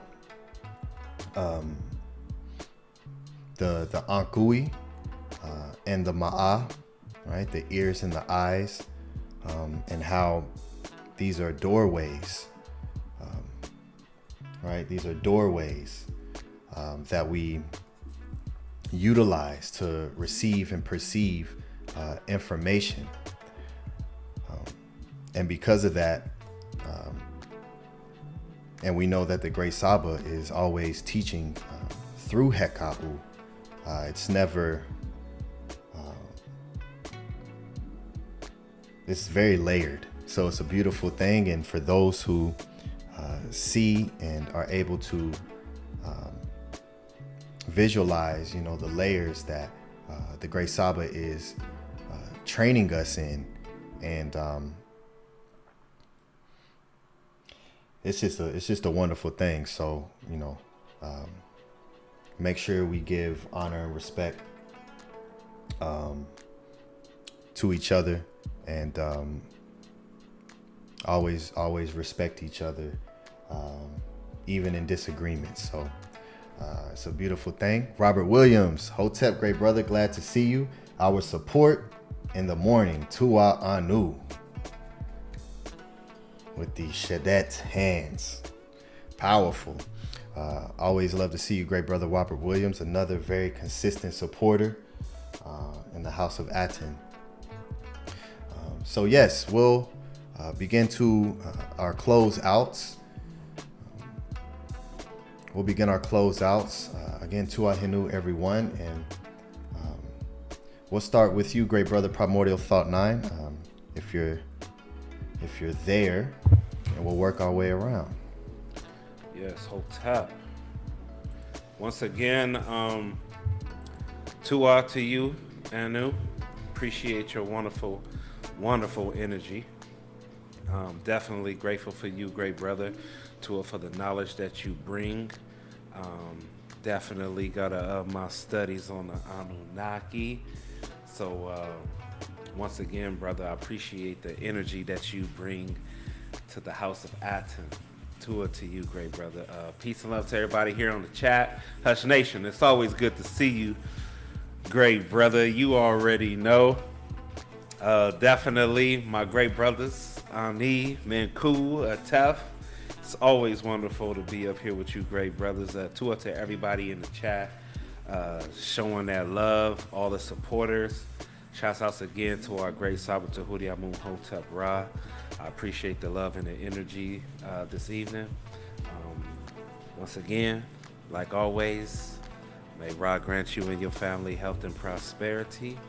May your monument be established on the foundations of Ma'at, and may you all rise and come forth this conscious light, like the divine Ra who rises and shines forevermore in Ma'at. Hotep Nadi. Which direction are we going? We're gonna go to Primordial Thought not faded out. We're gonna go to Hush Nation, and then we'll go to you, Menku. No, I'll go next, and then we'll go to you, Menku, and then we'll let Anu and Antu close, and then Atef will close us out. For the clarity. Yes, any other. To our family for another mystic vibe. To our Anu for another mystic presentation full of mystic vibration. Just so everybody know, like how you was going through your spiritual journey. I salute you for soldiering up and doing this thing, because I was afraid. So how you went you wrote, I was a Jesus lover, you see. So a lot of my provision I was getting from the ancestors, I was giving the credit to Jesus. So I salute you for doing you think, sourcing up, wising up, digging, using the IBIS in you know, before we reach the Sabbath, so because I base this thing together, you know, so it really dope to see your experiences, where are you coming from, because when I was doing my thing, like I tell you, I was giving credit to Serapis and these man them, you know, so I salute you for that. So big love, big salute, big respect, everybody who tuning in. You don't know, Hotep Marie every time. Hotep Marie, Hinu to you, great brother, and Tua again for supporting the tones as well, great brother. Got that fire on the way, great brother. Appreciate you.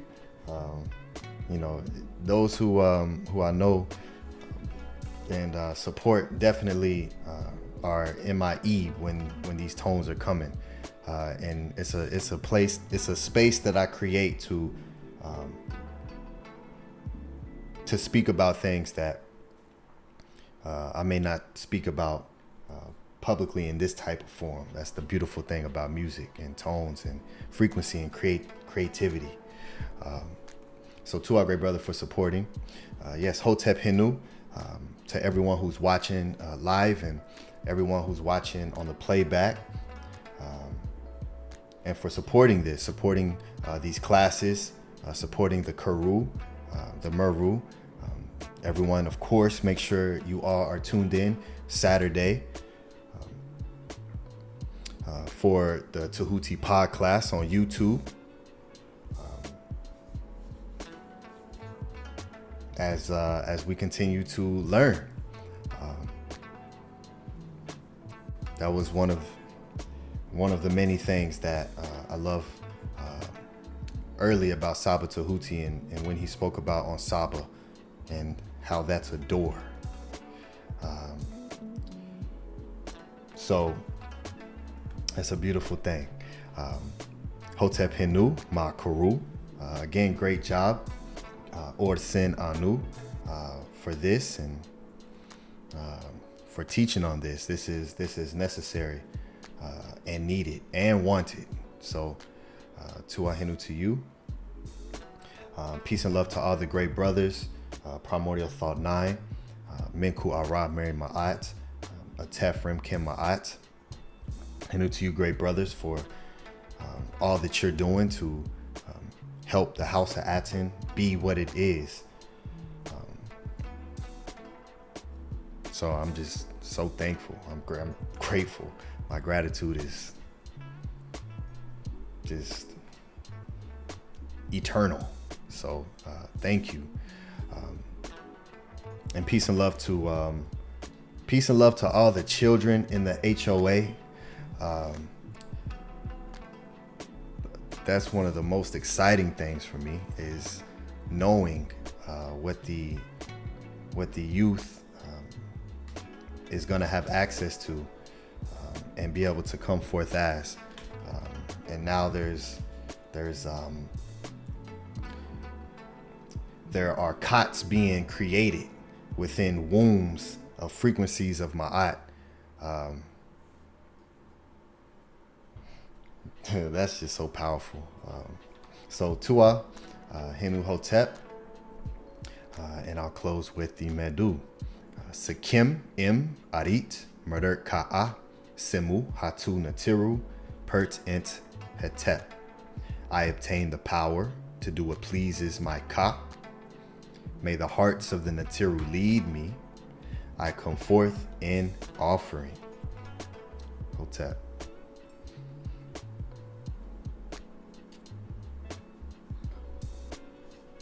Hinu Hotep to Master Teacher Saba Tehuti. Peace and love to all the brothers on the panel. Ani Patah, Primordial, Atef. Peace and love to Anu for this class. The evidence of the power of these conscious beings were activated very obviously. I feel like the discussion after the teachings were very, very, very powerful frequency. So we can see the evidence of how necessary sound vibration is, and how necessary it is that we gather and open up these portals so the light can come through. So Henu Hotep, Tua to you for your studies, for your diligence, for your confidence, for your sacrifice, and your testimony and your story. I will end with the adoration to Tehuti. Come to me, Tehuti, O noble ibis. Come to me and give me counsel to make me skillful in your calling. He who masters it is found fit to hold office. Fate and fortune are to be found with you. Henu Hotep, Hotep Mary.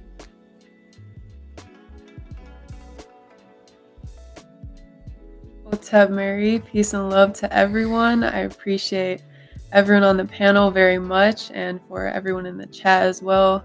I appreciate you all for listening in and commenting and showing your support and love to the great Anu. I appreciate you, Anu, for being the very Nefer example to me.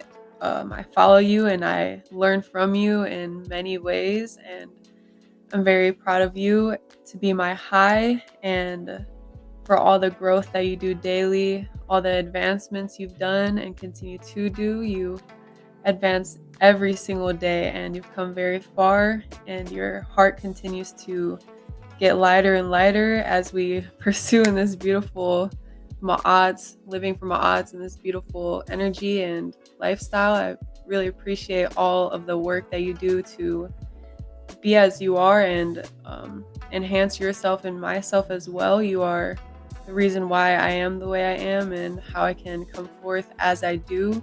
You're the reason why I am within Ma'at and I'm able to be here. So I'm very appreciative of that and all that you bring forth, and for all that you will bring forth in the future as well. You are very powerful and unique. Your energy is very powerful to me. Your energy is influential and you pull people in. I've noticed it. You have a unique energy that just attracts, and it can't really be expressed too greatly with words, with these words at least. And for that, I just very much appreciate you and all that you do daily. So Tua Henu He for eternity. I will end with a hymn to all of you, to the great Neter Tehuti and his Neters. And yeah, this applies to everyone who is living for Ma'at daily and imbues Ma'at and does all that they can to enhance their consciousness. Henu nek iu kemu ertu, tuatu iu kemu seku.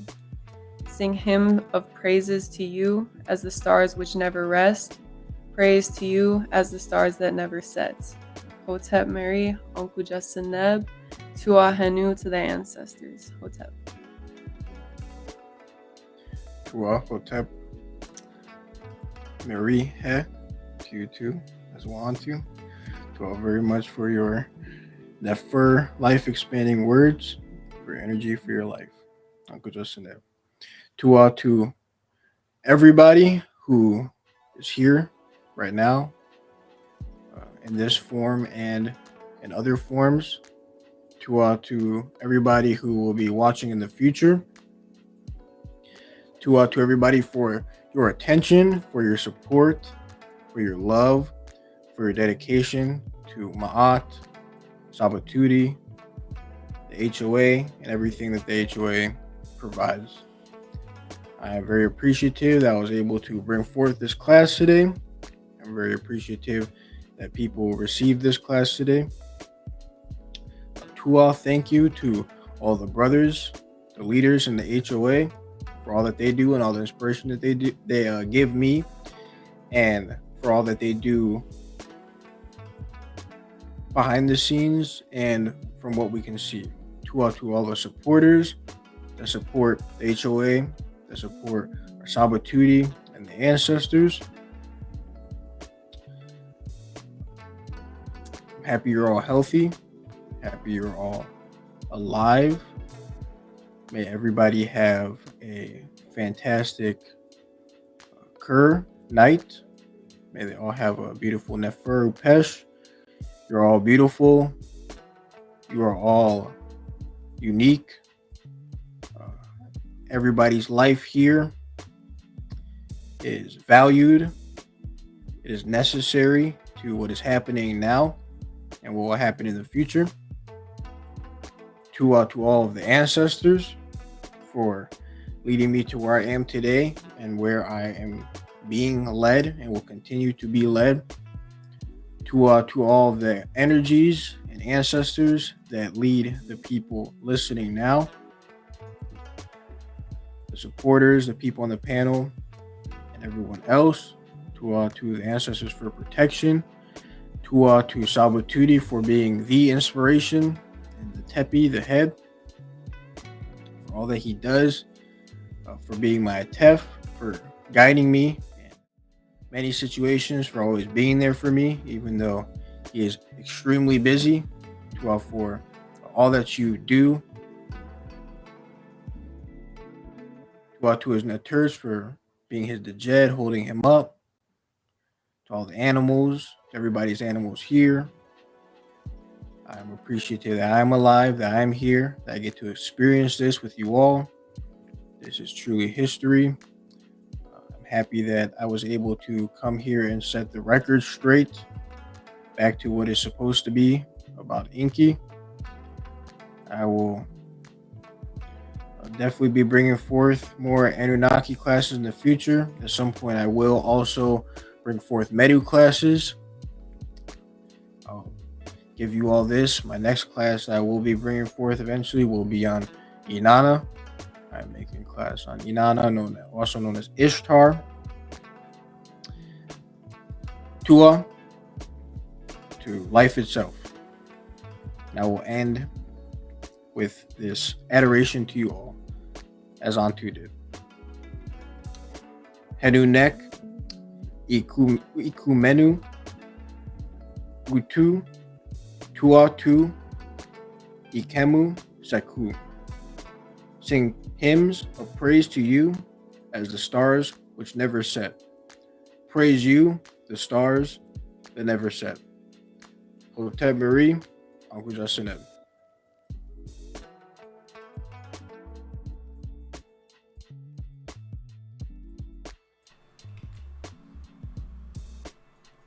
Y'all see those on YouTube? Y'all see those emotes flying across the screen? It's TEHUTI'S and Habu birds. And, Atef, we can't hear you if you're speaking, brother.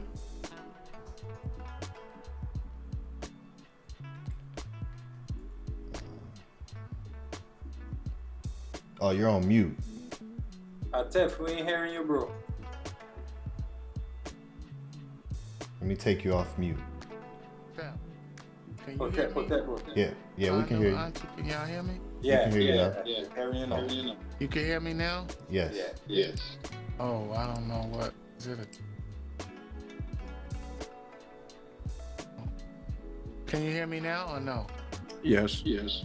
Okay, all right. But yeah, I was giving both of you adoration, Anu and Antu.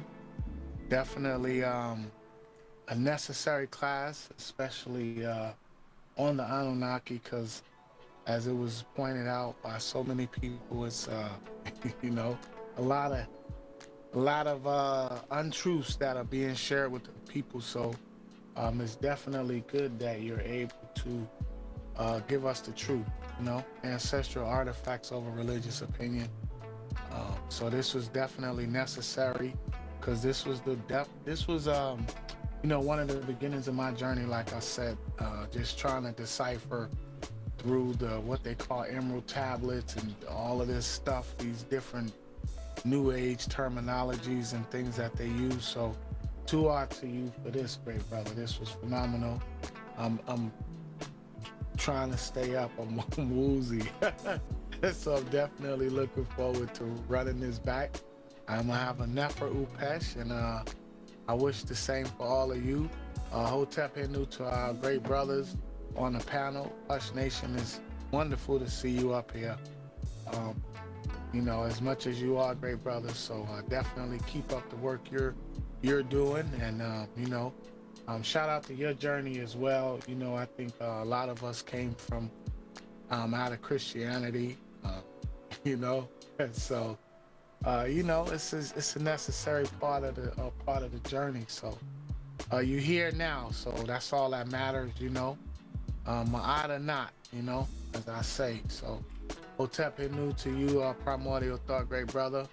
Hotep Hinu to you, Ani. Hotep Hinu to you, Menkur Ra Mary Ma'at. And Hotep Hinu to everyone in the chat, all the supporters, everyone that showed up. It's a beautiful thing that we have going on here. We're building, and y'all see what's going on here. Y'all see the difference in what we're doing here and what so many other people are doing and what's popular and all of that. So, you know, the inundation is real and it's coming. You see it, you're witnessing it in real time. So, you know, just be on the lookout. So, Hotep Hinu, we will end the way we began. And I will definitely give an adoration to you all. May you advance your station among the venerable. May your Ka contend with your enemy. May your Ba learn the ways leading to the portal of the one who closed the weary one. And with that, we will end with our adoration, our beautiful affirmation. I look to see, I need posted, I gotta look them up. Yeah, it's posted. Yeah, it's posted. It's posted? Okay. From today's teachings on Enki, Lord of complex divine powers, who establishes understanding, whose intentions are unfathomable, who knows everything. Enki, of broad wisdom, august ruler of the Anunnaki, wise one who casts spells, who provides words, who attends to decision, who clarifies verdicts, who dispenses advice from dawn to dusk. Enki, Lord of all true word, I praise you. Unki Ma'at, Un-N-S, Nintet or Set Ma'at, Menhepapet Ma'at, Per In-Hu-Qe, Per Iku. I live for Ma'at. I exist within her. I do not speak in the place of Ma'at. Every day I advance towards Ma'at. My being is surrounded in darkness. I come forth as conscious light. I don't play with pseudos. Forget that.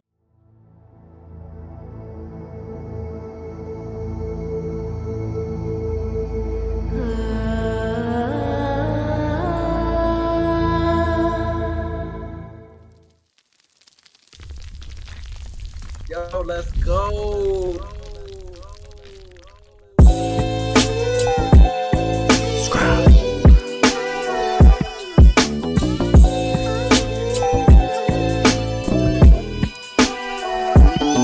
Shed. Closed my eyes, then I woke up back in my bed. I could see my room as clear as looking through a lens. See, I thought I was awake, so then I tried to move, but my body shocked me like I was plugged in a socket. I started panicking and scrambling within my mental. I thought I died and now my body, I'm forever locked in. I was screaming, help me, someone help me please. But there wasn't any sound making it through my teeth. I could see movement in motion, shadows gather around me. How could I close my eyes already closed? Eating alkaline at this time, fasting rezo shocking. I was stuck in a paralysis, fear had me froze. It's time to shed. It's time to shed. I heard a voice in the back of my head. Rebirth, it's time to shed. It's time to shed. It's time to shed. I heard a voice in the back of my head. Rebirth, it's time to shed. I finally started waking up and coming back. I was in the opposite of state's effect. That's relaxed, I grabbed my phone and started to do research. Knowledge of what happened, I was in a lack. Insidious, the movie came direct to mind. Every time I've seen this, it was connected to us, not divine. Demons crawling forcefully, holding the body down. Ain't no point in trying to scream, you will not make a sound. Deep within, I knew I made that a reality. The all is mine, I saw it, and so shall it be. I start replacing fear with knowing universe is mental. Talking to my subconscious to wake me up in dreams. Then one day my spirit guides came in so essential. Daylight's astral playing loud in my dream helped to set me free. I'm back in paralysis, laying on my couch. But this time I was calm, ready to exit out. It's time to shed. It's time to shed. I heard a voice in the back of my head. Rebirth, it's time to shed. It's time to shed. It's time to shed. I heard a voice in the back of my head. Rebirth, it's time to shed. From what I read, I need to move my arms in front of me. See a rope and pull it, separate and then release. Now I'm out, I see my house is gleaming, I accept it. Looking in the mirror, staring at my car's reflection. I was so ecstatic, flying in every direction. This was months of subconscious reprogramming and redirection. Place my thoughts in my body, wake up, that's what I did. I was reborn from that day so I could start to live. It's time to shed. It's time to shed. I heard a voice in the back of my head. Rebirth, it's time to shed.